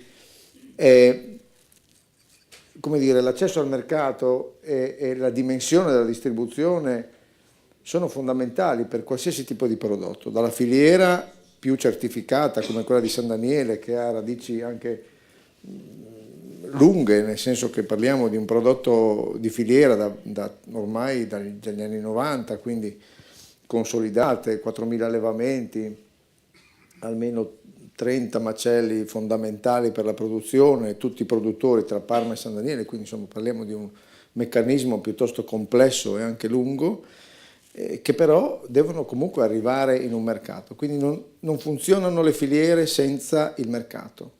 L'accesso è fondamentale, io posso avere il prodotto più buono del mondo, più bello del mondo, ma posso non riuscire a collocarlo sul mercato perché non ho la forza e perché non ho l'interlocutore, perché non riesco ad accedere al mercato, perché il mercato è in mano a poche catene distributive. Il problema di cui si parlava, che riguarda effettivamente la mancanza della distribuzione italiana all'estero, è un problema fondamentale. Negli anni 70-80 la distribuzione italiana che avrebbe potuto andare all'estero non l'ha fatto, mentre i francesi lo hanno fatto, i tedeschi lo hanno fatto, e naturalmente è, come dire, un'estensione del governo e anche della protezione del marchio e del prodotto e anche della valorizzazione industriale di questo prodotto, perché effettivamente il ragionamento sul pomodoro, che viene fatto uguale a quelli cinesi, nasce da questo contesto e nasce anche dal fatto che la distribuzione preferisce avere un prodotto sempre uguale, costante, in modo da poter cambiare la fornitura.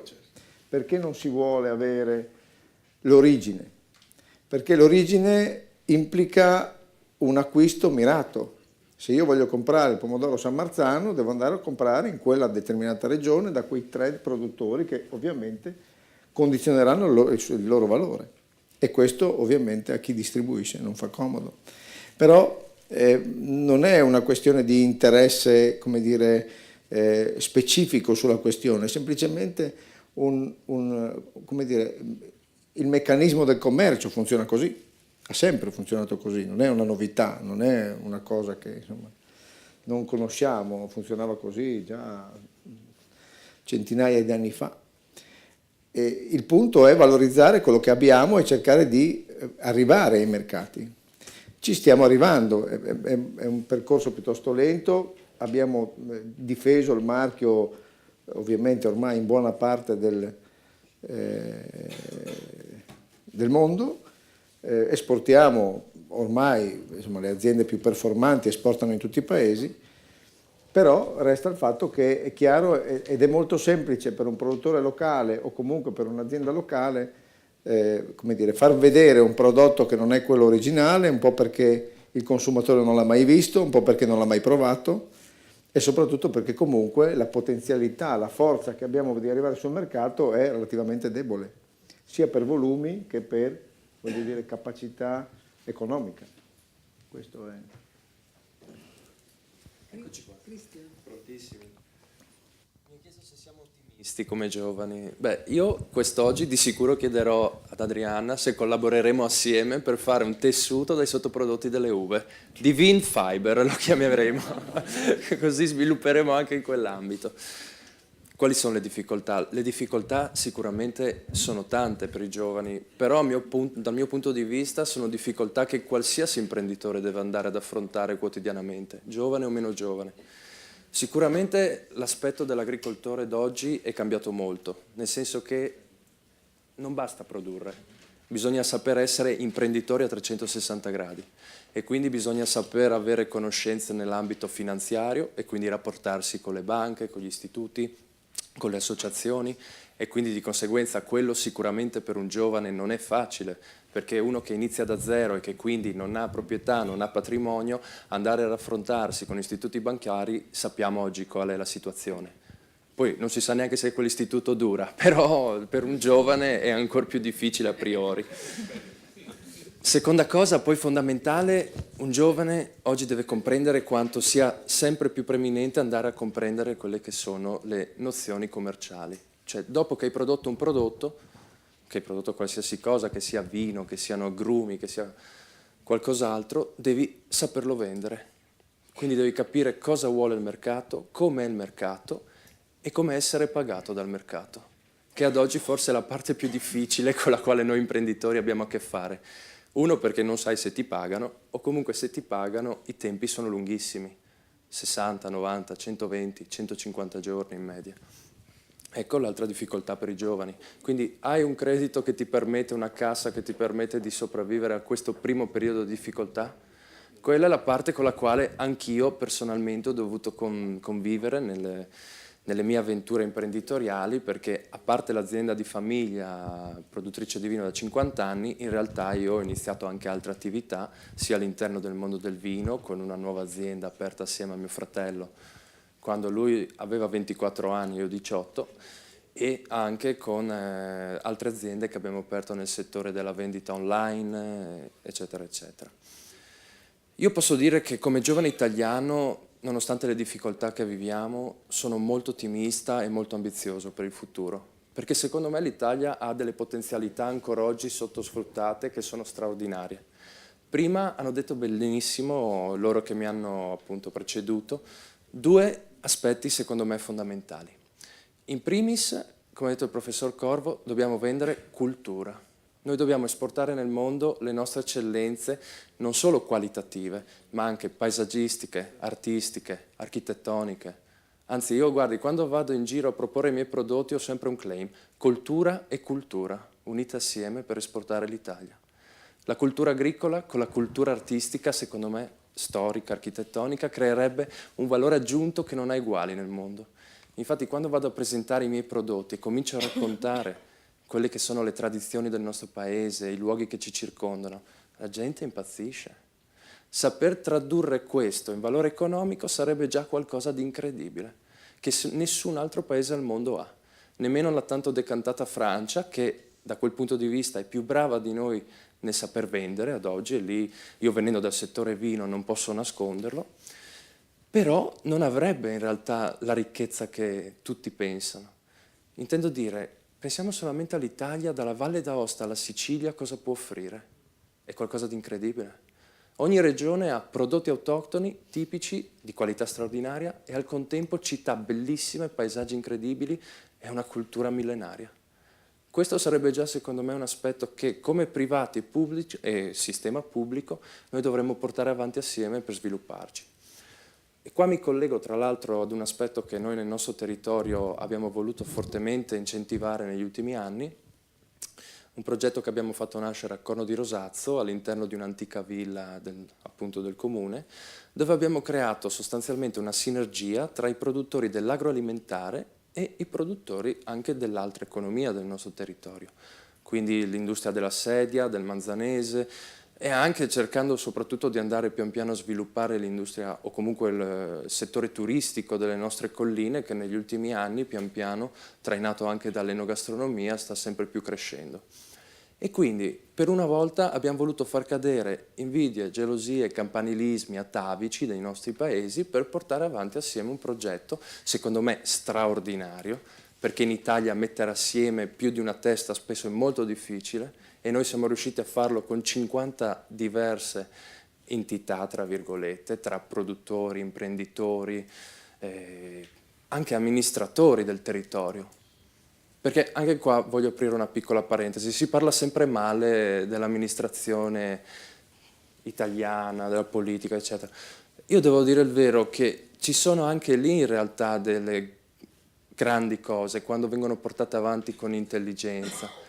Se si dà un'idea vincente e se si porta avanti un progetto che può essere sviluppato, ho visto che anche la classe politica nel nostro caso è stata molto propensa ad aiutarci. Pensate infatti che questo progetto della Villa Nachini di Corno di Rosazzo, così faccio un po' di pubblicità per chi vuole venirci a trovare, è stato portato avanti da, tra virgolette, governi di colori diversi della nostra regione, perché tutti avevano visto che comunque quella era una strada da perseguire. Quando siamo partiti, come soci fondatori del settore vitivinicolo, eravamo solamente in 6. Ad oggi all'interno ce ne sono più di 60 solo del mondo del vino, per dimostrare che comunque quando si segue, ripeto, un progetto che può dare un contributo a tutti, c'è anche la volontà di fare aggregazione. E la cosa secondo me più bella di questo progetto è stato il fatto che si è innanzitutto dato un valore aggiunto territoriale, in quanto si sono recuperate delle strutture che ahimè stavano andando a pezzi. come spesso accade in dei bellissimi luoghi, in bellissime costruzioni architettoniche del nostro paese che vengono lasciate a sé e che appunto sono una perdita terribile per il nostro patrimonio architettonico. Quindi quello è stato molto importante. Poi seconda cosa, ha aggregato settori diversi dell'economia, che secondo me è stato anche uno spunto di crescita personale per tutti, molto importante, perché ognuno portava la propria esperienza, che proveniva da campi diversi, e questo quindi ha dato al progetto anche una panoramica più ampia e secondo me molto più pronta ad affrontare quelle che erano le reali necessità del territorio. E poi, soprattutto, cosa ancora più bella, devo dire la verità, soprattutto con le nuove generazioni, proprio si è riuscito a creare un gruppo di imprenditori che assieme ha fatto squadra, ha fatto rete e nel mondo adesso si sta sviluppando e si sta portando sempre più in alto. Questo è ciò che noi dobbiamo fare come giovani, quindi. No gelosie, no campanilismi, unirsi assieme, perché comunque l'Italia ha un'offerta, tra virgolette, piccola, limitata nel suo interno, in quanto siamo una nazione che ha una produzione media nelle aziende agricole bassissima. Pensate solo nel comparto vitivinicolo, abbiamo in Italia circa 620.000 ettari coltivati a vigneto, la proprietà di questi 620.000 ettari è di 600.000 persone diverse. Cioè neanche un ettaro e 20 a testa. Cosa vuol dire? Che hai veramente tutto un altro modo di approcciarti rispetto a quelle che sono zone produttive del mondo, come per esempio l'Australia, il Sud America, gli Stati Uniti, dove nel comparto viticolo la proprietà media supera i 150 ettari. In Australia addirittura arrivi a 250 ettari di proprietà media, quindi un altro mondo. E proprio perché è un altro mondo il nostro, noi dobbiamo andare a sviluppare il valore aggiunto sul prodotto. Diceva benissimo lui prima, per creare valore aggiunto devi dare nome al territorio, devi dare valore aggiunto al territorio. Pensate al caso dei vini, Champagne, Bordeaux, Barolo. Prima di bere un'azienda, noi beviamo un territorio. Ed è questo il segreto per poi riuscire a creare qualcosa di importante e soprattutto trasferire nel prodotto il valore aggiunto. Fino a che non si fa quello non si va da nessuna parte, perché possiamo stare a parlare per ore, ma non si arriva ad una soluzione. Spesso mi accade, pur avendo il Friuli un'eccellenza straordinaria, che quando vado nel mondo devo dire nord-est of Venice, per far sapere dove esistiamo, dove viviamo. Quando invece siamo una terra che al suo interno ha un'eterogeneità senza eguali, perché in 40 km, 50 vai dalle Alpi all'Adriatico. Hai colline bellissime con un'offerta qualitativa gastronomica ed enologica tra le migliori al mondo. Hai storia millenaria, hai tutto, però vai nel mondo e non lo sanno. Quindi ecco ciò che secondo me la nuova generazione dell'agricoltura, ma non solo, dell'economia italiana del futuro dovrà fare. Comunicare al mondo chi siamo e cosa facciamo. E soprattutto con orgoglio trasferire questa conoscenza delle tradizioni nostrane che non ha uguale al mondo. Questa secondo me è l'Italia del domani per noi. E questo è il mio parere. Beh, grazie. C'era forse qualche domanda dalla sala?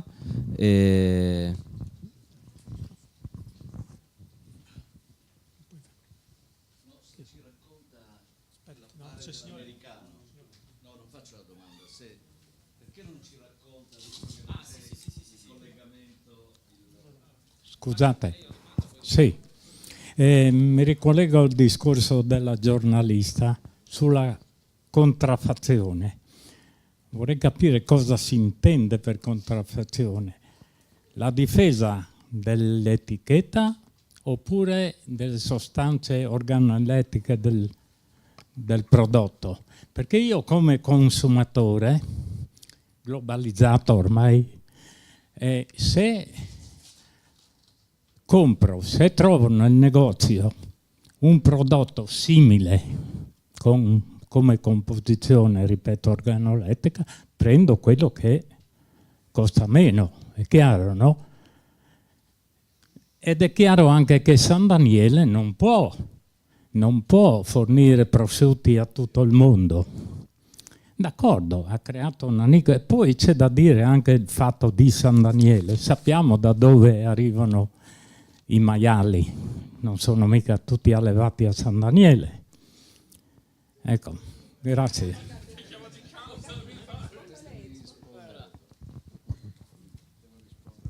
Arriviamo subito, certo, alla questione maiali, di cui io ovviamente non mi occupo da vicino, però volevo cogliere effettivamente lo spunto sulla questione del mancato collegamento con Marcin Jakubowski, che era nostro ospite in collegamento dal Maryland. Marcin è un giovane, era, diciamo, come dire, quando ha fondato il progetto, un giovanissimo studente mezzo americano, mezzo polacco, studente di ingegneria, e ad un certo punto capisce che effettivamente il suo percorso stava diventando un po' troppo arido, diciamo, questa spinta molto forte alle conoscenze tecnologiche lo stavano rendendo dal suo punto di vista un uomo arido, quindi decide di prendere una fattoria in una zona rurale del Maryland, e in quell'occasione quindi intuisce che forse il mondo rurale aveva bisogno di una iniezione di cultura open, ritornando, diciamo, al discorso iniziale. Quindi raduna un po' di amici ingegneri e realizzano un primo set di 10 progetti per macchine agricole. Realizzano queste, quindi in realtà erano 3 macchine agricole, una pompa idraulica e cose di questo tipo, cioè il set di dotazione minima per poter iniziare l'avvio di un'azienda agricola. Realizzano questi progetti, li scompongono e li mettono online, con la possibilità per altri utenti di autocostruirsi quello strumento. Quindi in realtà un trattore, che adesso quanto costa un trattore nuovo mediamente? Intorno a 170.000, grande, meno 120.000. No, lui sta sempre nel Maryland, quindi grandi costano. Quelli là grandi costavano più di $150.000, mentre il progetto messo online, quindi disponibile a tutti gli utenti, tra materiale e tempo, diciamo, di montaggio, veniva a costare intorno ai $30.000. Ovviamente questo progetto, che si è ramificato un po' in tutto il mondo, si fonda sulla cultura della condivisione, è figlio dell'open source come fonte generativa, ha trovato però degli ostacoli. Questo poi è il tema che avrei voluto condividere anche con Marcin, perché in alcune zone del mondo il progetto Open Source Ecology sta funzionando molto bene, e quindi giovani si mettono insieme, autocostruiscono le macchine, avviano le imprese. In Italia non è riuscito a decollare il progetto, ma non solo in Italia, in altri paesi, in tutti i paesi europei, perché non sono riusciti a fare massa critica sulla commissione, perché c'è il tema della certificazione CE delle macchine. Quindi questione invece che negli altri paesi non c'è, diciamo, come dire, ci sono altri tipi di certificazione e tutto il resto. Questo è un po' il progetto di Open Source Ecology, che è un certo mondo dell'innovazione che sarebbe stato bello appunto sentirlo dalle parole di Marcin. Però questo discorso della certificazione CE arriva al tema dell'etichettatura che abbiamo tirato fuori oggi, no? In realtà della relazione della certificazione come garanzia, cioè io ti garantisco che questo prodotto è sano e buono, no? In realtà ci arriviamo soprattutto perché come dire, ritornando al suo punto di vista, come dire, a me che viene da Parma o da Reggio Emilia tendenzialmente non mi interessa, io che me la sto, io consumatore globalizzato, mi interessa che è buono e che non mi faccia male tendenzialmente, ok? Poi arriviamo al discorso dei marchi, che è un'altra questione che lei poneva. Allora, il tema dell'etichettatura è un tema che ha a che fare molto con il tema della fiducia. Allora, i marchi, essendo, come dire, emanazione delle istituzioni, stanno subendo anche la sfiducia che i cittadini hanno un po' nelle istituzioni. Quindi sta invece prendendo piede una forma di etichettatura completamente diversa, quella che va sotto il nome di social labeling, no? Cioè dell'etichettatura sociale. Vi faccio un esempio sul turismo per capire bene di cosa stiamo parlando. Oggi noi ci fidiamo molto di più del commento di TripAdvisor, quindi di un utente che è andato a dormire in quell'albergo, piuttosto della certificazione dell'Unione Albergatori che ci dice che quell'albergo effettivamente di qualità è 3 stelle, no? Quindi non ci fidiamo tanto del fatto che lui abbia 3 o 4 stelle, ma ci fidiamo di più del fatto che un altro utente ha fatto quell'esperienza e dice sì, effettivamente funziona l'acqua calda, si mangia bene e non ci sono gli scarafaggi, no? Questo valore di reputazione che viene generato, e poi arriviamo a tutto il tema dell'economia circolare che passa per l'economia della reputazione, genera un valore di certificazione parallelo e comunitario. Quindi, come dire, da un lato c'è tutto il fenomeno della certificazione organolettica, cioè quanto monossido, quanta chimica c'è, e poi invece c'è tutto un tema invece legato alla bontà e l'autenticità. In questo momento lo storytelling legato ai prodotti e quindi alla reputazione che riusciamo a generare attorno al racconto dei nostri prodotti sta facendo sì che alcuni prodotti di alta qualità che costano tanto riescono ad aprire nuove fasce di mercato, perché io mangio il grano antico prodotto su quel territorio che nel frattempo ha salvato il mulino a pietra, ha avviato 3 cooperative sociali, ha riaperto 4 forni, e io mi sento parte attiva mangiando quel pezzo di pane di un discorso molto più articolato, che è quello della essere soggetto attivo nella mia comunità, no? Quindi in realtà nel mentre mi nutro sto nutrendo anche la mia comunità, e questo è un elemento determinante, è uno spartiacque. Quindi a quale Made in Italy ci stiamo riferendo? Qual è l'immaginario del Made in Italy che stiamo costruendo? Cos'è il Made in Italy fra 50 anni? Chi se lo sta chiedendo e chi sta lavorando sull'immaginario del Made in Italy tra 50 anni? È ancora la fotografia scattata dall'aereo sulla campagna senese, questo paesaggio oleografico e standardizzato, o invece sono giovani che in questo momento stanno trasformando i territori, hanno studiato nelle principali università europee, però tornano ai paesi di origine e salvano i grani antichi? Siamo questi o siamo quelli che fanno le etichette dei vini mettendo finti blasoni sulle bottiglie? No? Chi siamo noi? Siamo quelli del finto blasone o siamo quelli che si prendono una responsabilità globale di lavorare sull'autenticità e sulla verità? Questa è un po' la sfida, e passo per la questione sui prosciutti a te, ovviamente la parola non mi permette. No, ma poi ci spiega come il CETA c'entra con questo suo amabilissimo, che condivido completamente il discorso. Non ho capito come l'accordo con il CETA. Come il CETA possa fare scopa col discorso che ha appena fatto e che io condivido. Il CETA cosa non? Con questo. Dovevamo visione di immagine. Sul CETA posso un attimo solo? Scusate, anch'io mi permetto con Al Davis, con cui siamo in amicizia, sono la coordinatrice del comitato Stop TTP Udine in collegamento con Trieste e Pordenone e Stop CETA. E ecco, ho sentito delle cose molto interessanti sollevate. Una domanda provocatoria che appunto vorrei fare a tutti quelli che hanno illustrato le qualità, il valore del nostro agroalimentare, e hanno presentato anche in modo molto corretto le loro responsabilità positive per contribuire nei diversi settori a un agroalimentare di qualità. Vorrei sapere però che cosa si attendono dalla politica, perché qui è la politica che deve dare delle risposte.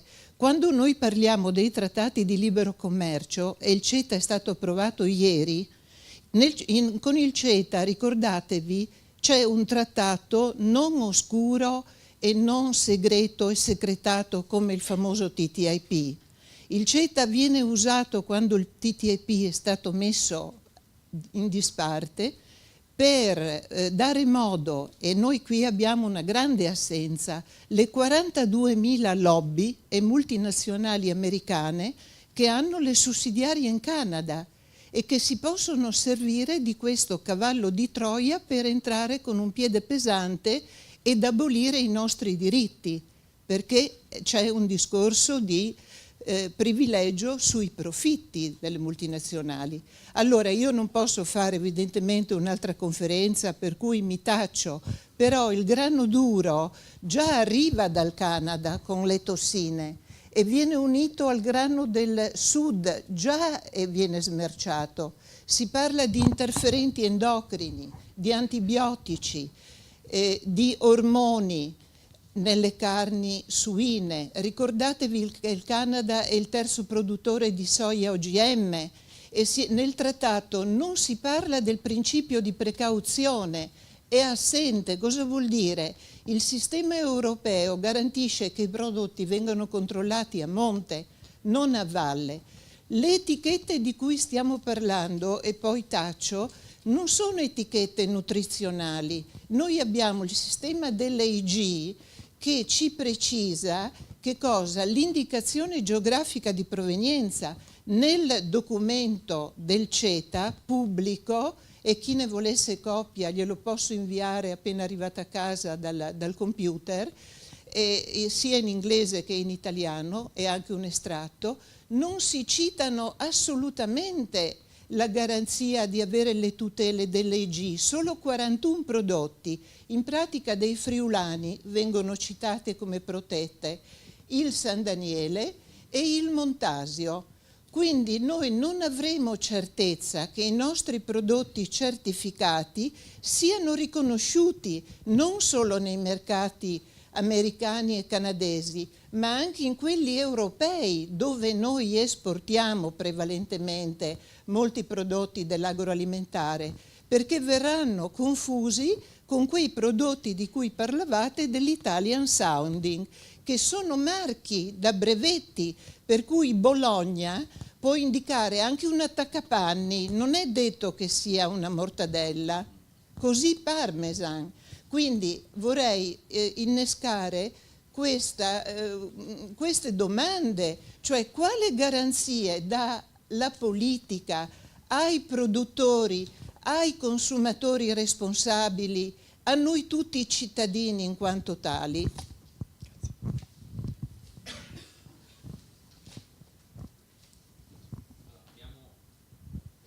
Su questo lascio rispondere il professore Corvo, che diciamo, se ne è occupato un po', diciamo, di questa questione.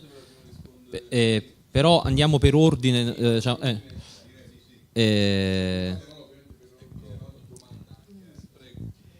Allora, funziona, sì.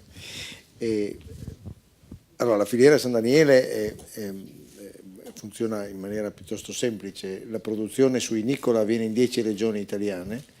Il suino deve essere nato in Italia, allevato in Italia, quindi ingrassato, e dopodiché macellato in Italia. Tutta la filiera è assolutamente italiana, il processo dura 13 mesi minimo, ma si arriva a stagionature anche oltre i 18 e i 20 mesi. L'unico ingrediente che c'è è il sale, quindi non ci sono altre, come dire, questioni legate alla produzione. Quello di cui parlava prima la signora, che riguarda l'ingresso in Italia di prosciutti spagnoli, tedeschi, belgi o piuttosto che francesi, riguarda la produzione a volte di prosciutto cotto e riguarda anche la produzione di una buona parte di prosciutti crudi che vengono definiti esteri nel linguaggio comune. Spesso potrebbe esserci una denominazione, come dire, non detta del fatto che sia italiano. È sicuramente fatto in Italia, perché la carne arriva in Italia, ma la maggior parte, come dire, della sostanza ovviamente è prodotta all'estero, perché la materia prima fa la differenza su quello che noi mangiamo. Quando lei trova un'etichetta che è simile a quella di un prodotto, come dire, di uso comune, allora lei fa una scelta differente, no? Lei dice io scelgo un prodotto che costa meno ma che mi dà delle caratteristiche organolettiche similari e faccio una scelta mia di mercato. Su un prodotto intero come San Daniele è anche più difficile fare un ragionamento di contraffazione, perché per dimensioni, peso e ovviamente condizioni estetiche proprio del prodotto non è così facile. È molto più facile ragionare sul Parmesan, come ha detto la signora prima, perché ci sono tutti i macinati e quindi noi non sappiamo esattamente cosa ci può essere nella busta.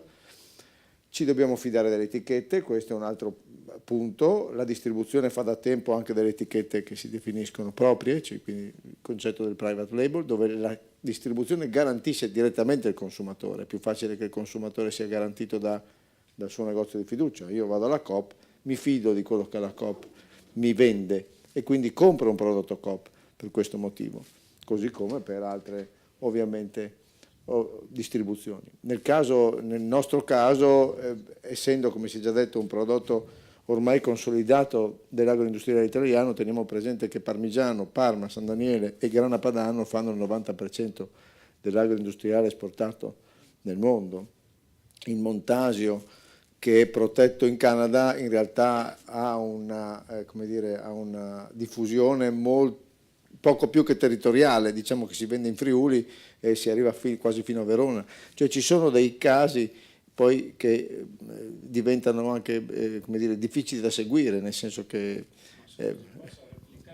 No, sì. temo che se iniziamo le repliche non riusciamo a rispondere. Suini allevati in Italia. Sì. Ma mi garantiscono di che cosa sono alimentati? Certo,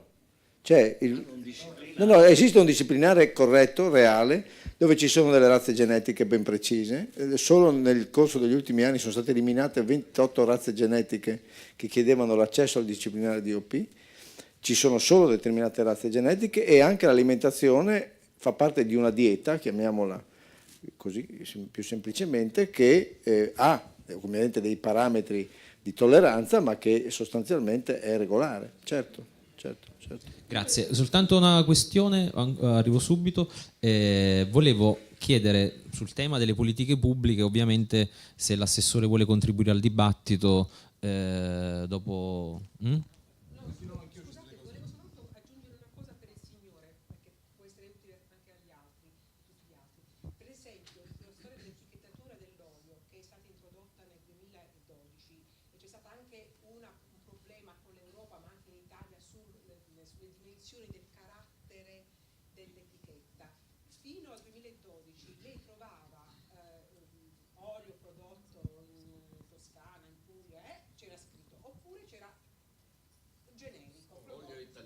Adesso lei trova, il problema della genericità, adesso lei trova prodotto del mercato comune europeo. Perché?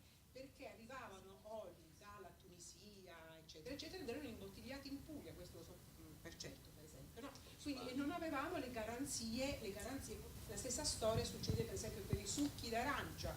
I succhi d'arancia, c'è tutta una guerra tra la Calabria, la Sicilia e l'Unione Europea per la quantità di succo contenuto, quindi per fortuna le etichette, che non sono perfette certamente, però un minimo proteggono e il consumatore deve sapere quando va a fare la spesa che quello costa di meno e la crisi ha inciso molto su questo, la gente deve utilizzare l'olio d'oliva, non gliene importa nulla da dove proviene, e quindi, però adesso su alcuni prodotti uno può sapere esattamente da dove proviene, con quali materie prime è fatto un determinato prodotto. Grazie. Professore Corvo, ma è vero che la giurisprudenza ci può aiutare a mangiare meglio? Secondo me ci servirà la giurisprudenza. No, assolutamente no. No, argomento.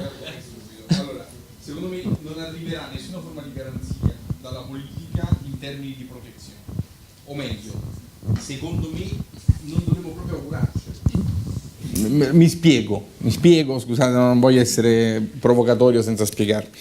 Allora, non ci salverà una norma, cioè quello che stiamo vivendo non è un aggiustamento marginale di un mercato, per cui variamo una norma, mettiamo un codice in più, mettiamo un filtro in più e blocchiamo, no? Quello che è il TTIP non è nel mercato dell'output finale il vero problema, ma è nei mercati infrasettoriali. Cioè, il problema del commercio internazionale che col TTIP si sanciva non era tanto lo scambio di prodotti finali, è quello che avviene nei mercati infrasettoriali prima del prodotto finale. È quella la cosa complicatissima da normare. Allora immaginate cosa vuol dire provare con un qualcosa di statico come la norma a rincorrere un qualcosa di dinamico come il commercio internazionale infrasettoriale. Impazziamo, no, ma le dico perché. Perché attribuiamo dei costi amministrativi alle imprese per mettersi in compliance rispetto a queste normative, per cui diventano non sostenibili i processi per certificare la propria qualità, non tanto perché costa di più produrre di qualità, ma perché costa di più dimostrare di produrre di qualità. Questo è il paradosso a cui arriviamo se inseguiamo la norma. Guardate, gli esempi sono tantissimi. Sul biologico, per esempio, prima venivano citati 7.500 nuovi agricoltori. Ecco, chi si occupa di PSR sa benissimo che c'è un incentivo per il subentro o la creazione di imprese in agricoltura, e guarda caso, appena diventano tutti agricoltori quando apre la misura del PSR. No? Cioè, magicamente quando apre la misura del PSR che dà dei soldi per diventare agricoltori, ci viene l'amore per l'agricoltura, no?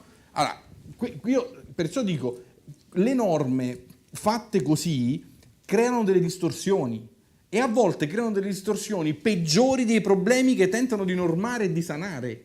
Quindi bisogna fare un uso, secondo me, molto morigerato di strumenti normativi, perché dobbiamo capire i processi che tipo di processi stanno cambiando. Qui non è un cambiamento marginale, ripeto, è un cambiamento di fase del capitalismo. Non sarà faccio un esempio molto semplice. Quando abbiamo introdotto le tasse, ok? Le tasse non esistono da sempre, no?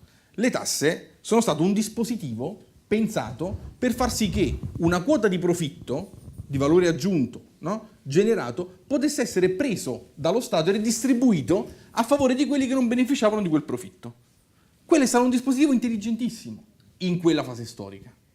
Se oggi noi non immaginiamo qual è il prossimo dispositivo che regola l'evoluzione del capitalismo a velocità supersonica, come la stiamo vivendo adesso, possiamo continuare con la norma e con le tasse, ma sono strumenti inattuali rispetto ai problemi che abbiamo di fronte. Questo secondo me è la cosa. Dopodiché è meglio una tassa in più? Stamattina si parla di web tax, probabilmente sì. È meglio una norma in più? Non lo so, perché la norma in più colpisce, se non è efficace rispetto all'obiettivo che si propone, colpisce di più il piccolo e medio di qualità rispetto al grande che ha strutture di due diligence per cui la norma la smarca in un secondo. Io farei molta attenzione, ma guardate, possiamo parlare dalla pubblica amministrazione alle piccole e medie imprese e tracciare qual è l'impatto della norma rispetto ai processi reali. Siamo il paese con il più alto numero di leggi, no? Ditemi voi se vedete una correlazione fra numero di leggi e andamento dei mercati e rispetto di quelle leggi. Non c'è nessuna correlazione fra queste due cose. L'altro aspetto è quindi, secondo me, qual è il nuovo dispositivo? E chiudo su questo. Il nuovo dispositivo, e l'avete toccato tutti senza nominarlo nello specifico, si chiama misurazione e valutazione degli impatti. Io diventerò matto e mi porteranno in un TSO perché dico sempre questa cosa. Però il punto è quello. Se noi riusciamo a calcolare qual è l'impatto, a prescindere dalla provenienza, perché anche questo poi rischia di diventare un discorso un po' ideologico, no? Cioè, a prescindere dalla provenienza, il punto è che impatto ha rispetto alle dimensioni che noi riteniamo più importanti. Allora, qual è la dimensione più importante che l'Italia ritiene più importante in base alle proprie priorità politiche? Ok? Su quelle dimensioni lì vediamo che impatto ha quel genere di produzione che lei contesta giustamente con altre tipologie. Allora, e proviamo a regolare, questo è complicato, la leva fiscale rispetto agli impatti. Esempio banale, un'impresa che produce in una pianura, no? Avrà una produttività molto maggiore di un'impresa che produce in montagna. Ma quella che produce in montagna mi sta proteggendo dagli smottamenti, mi sta riqualificando aree rurali che sarebbero, mi sta proteggendo dagli incendi. Chi gli riconosce quell'impatto? Perché devono pagare la stessa tassa? Allora, questo è il punto. Ok? Ora ho fatto un esempio molto banale, ma se entriamo nello specifico, vedrete come chi usa un certo tipo di zucchero e chi usa un dolcificante che non ha un impatto negativo sull'indice glicemico e quindi sulla sindrome metabolica e quindi sulle probabilità di infarto, no? Perché vengono trattati allo stesso modo dal punto di vista della tassazione? E potremo andare avanti. Ecco. Allora, il punto è incidere nel disegnare un sistema di incentivi e disincentivi intelligente e non flat, perché in questo momento è un sistema flat. Allora, io credo che abbia molto più senso in quelle catene del valore inserirsi disincentivando l'approccio estrattivo e incentivando quello circolare e trovando le leve per creare incentivi e disincentivi piuttosto che norme e controlli. Secondo me se agiamo per norme e controlli non ne usciamo. La domanda era su CETA, sull'effetto che CETA può avere su questi meccanismi virtuosi che voi due avete in particolare. Io penso di aver risposto proprio come all'inizio, ho detto, proprio è stata la prima frase che ho detto, credo. Cioè, francamente, io trovo che gli aspetti valoriali e le tutele finiranno nelle mani di studi di avvocati che potranno permettersi di sconfiggere i più deboli, in buona sostanza. Quindi le produzioni virtuose io non le vedo assolutamente tutelate. Non so voi, ma io non le vedo tutelate di fronte a questi accordi internazionali. Per fortuna abbiamo scongiurato il TTIP per colpa di quel matto di Trump, però chissà quanto dura. Cioè, francamente, da una parte lei ha disegnato qualcosa di francamente condivisibile, eccetera, dall'altra hanno varato ieri un accordo che poco ci tutela su quello stesso fronte. Questo era un po' il mio parere. Allora, io credo che le parole sono state abbastanza chiare. Sono convinto, non voglio fare l'assessore che viene qua, vi ringrazio anche del momento che ci avete regalato e quindi io ho ascoltato con assoluta attenzione. Io sono convinto che nelle parole che ho sentito ci sia di fatto la riflessione che dobbiamo mettere in campo, no? Noi abbiamo bisogno di scegliere quale politica agricola da oggi in avanti, per capirci. Cioè, poi gli accordi internazionali, ahimè, io so di semplificare il concetto, si sono sempre fatti nella storia dell'umanità, si possono fare bene o male. Probabilmente alcune volte sono fatti male, questa volta anche qui avrei dei dubbi, ma aprirei un discorso molto lungo. Il dato vero, secondo me, è che noi dobbiamo uscire da un film che ci siamo fatti dell'agricoltura di questo paese, che era quello dell'ettaro lanciato, io lo definisco così, non so se vi ricordate. Cioè noi abbiamo vissuto anni di ettaro lanciato, Cioè che il tema e il futuro dell'agricoltura era migliore meccanizzazione, aumento della produzione, aumento della quantità. E questo era l'obiettivo che abbiamo venduto alla nostra classe agricola. È inutile che ce lo neghiamo, cioè li abbiamo fatto percepire. Potrei farvi gli esempi concreti. Andiamo a prendere la frisona, perché è la mucca che produce più latte. Non perché è quella che produce un latte migliore piuttosto che è collegata a questo territorio, no, andiamo a prendere quella realtà, no? Così per tanti anni. Oggi siamo di fronte a una scelta. Faccio anche qui l'esempio sul latte per capirci. Noi possiamo decidere di essere simpatici e prenderci gli applausi, ovvero dire è una vergogna che un litro di latte costi 3 volte meno di un caffè, e scrosciano sempre gli applausi quando si dicono queste cose, però non diamo un minimo di soluzione e di prospettiva, solo ci prendiamo un applauso. Possiamo accontentarci delle frasi fatte, ma il latte è perché arriva dalla Polonia e quindi costa di meno, mette in ginocchio. Allora, il latte costa meno in Baviera e nelle Rhône-Alpes in Francia, molto meno di quello italiano. Poi potremo discutere di qualità nutraceutiche, forse sì, forse no, forse anche a volte anche più buono del nostro. Il problema vero è noi trasformiamo il latte in una commodity, come ha detto qualcuno? Se trasformiamo il latte in una commodity, il prezzo non lo facciamo più noi. Allora, una politica agricola dovrebbe ragionare su capire dov'è il valore aggiunto, da un lato, e quindi sul prodotto trasformato, sulla capacità di identificare dietro un prodotto una qualità, una storia, una sapienza che quel territorio ha. Banalizzo, quello che non si può fare altrove. Cioè, un formaggio che ha determinate caratteristiche lo trovi solo qua, non puoi farlo altrove, non puoi farlo in Polonia e può avere determinate caratteristiche, allora forse il valore aggiunto lo dai anche al latte.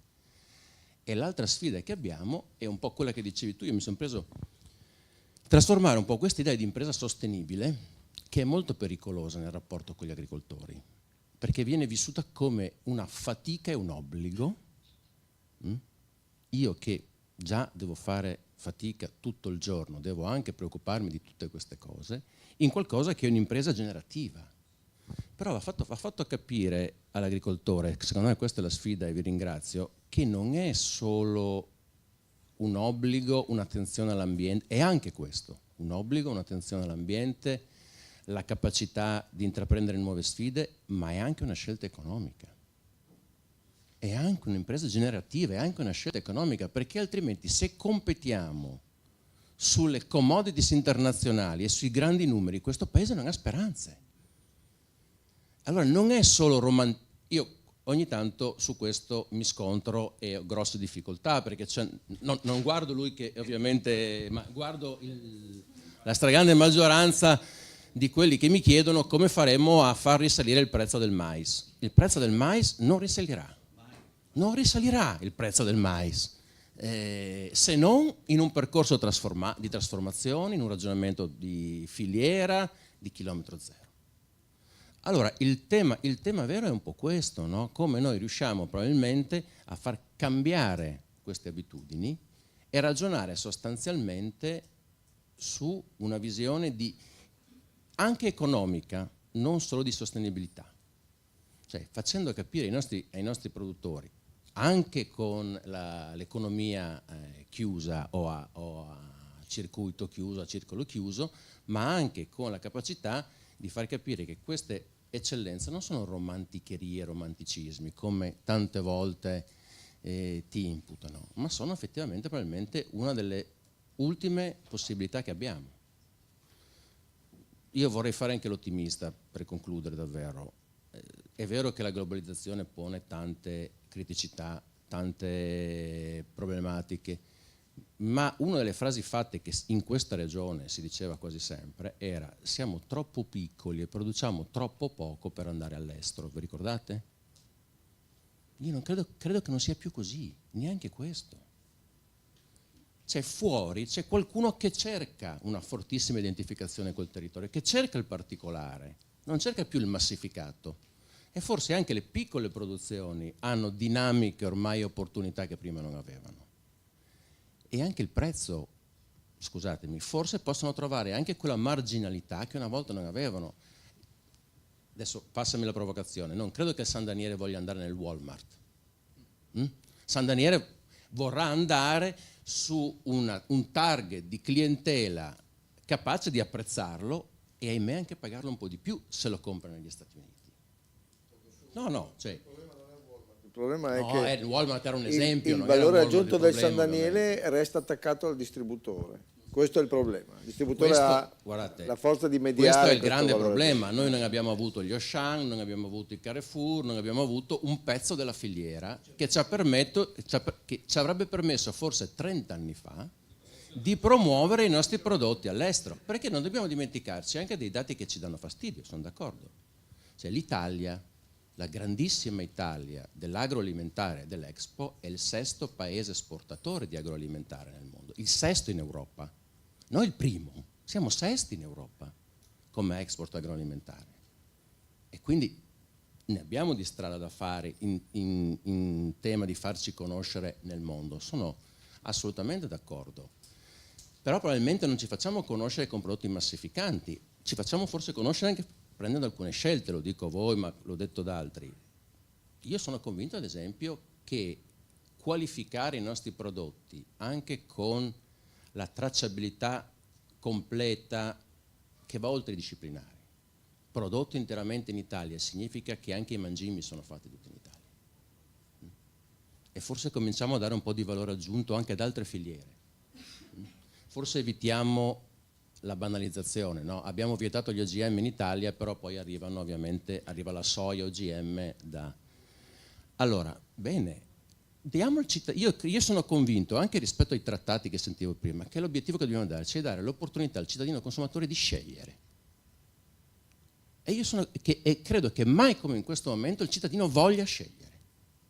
E se noi lo mettiamo nelle condizioni di poter scegliere quel prodotto e di dire bene, questo prosciutto è fatto interamente con prodotti italiani, a partire anche dai mangimi e dalle granaglie. Qualcuno dirà non posso permetterlo, scelgo comunque, e qualcuno dirà io scelgo quello. L'etichettatura del latte che entrerà in vigore in aprile, io sono convinto che se noi non riusciamo a venderla ai cittadini non darà il beneficio che noi speriamo. Dobbiamo cominciare a spiegare al cittadino che deve andare a cercare sull'etichetta che quella mozzarella è fatta interamente con latte italiano. Dobbiamo cominciare probabilmente a ragionare su queste cose. Poi qui, un attimo, finisco. Poi c'è il problema anche delle filiere, ma qui apriremo una... Però anche qui, permettetemi, non per difendere questa regione o farsi belli, poi bisogna andare a dire all'agricoltore che la regione investe magari, come abbiamo provato a fare, 8 volte sulle filiere rispetto che alle domande individuali sul programma di sviluppo rurale. Solitamente dal punto di vista del consenso elettorale non è salutare per l'assessore. Scusate. Grazie mille al contributo dell'assessore. Penso che siamo arrivati alla fine di questo nostro pomeriggio, anche perché alcuni dei nostri ospiti hanno il rientro sull'aeroporto di Trieste. Ringrazio tutti, ringrazio soprattutto la mia collega Lampugnani che mi ha supportato in questo pomeriggio, tutti gli ospiti e ovviamente il Future Forum. Grazie ancora e buon pomeriggio.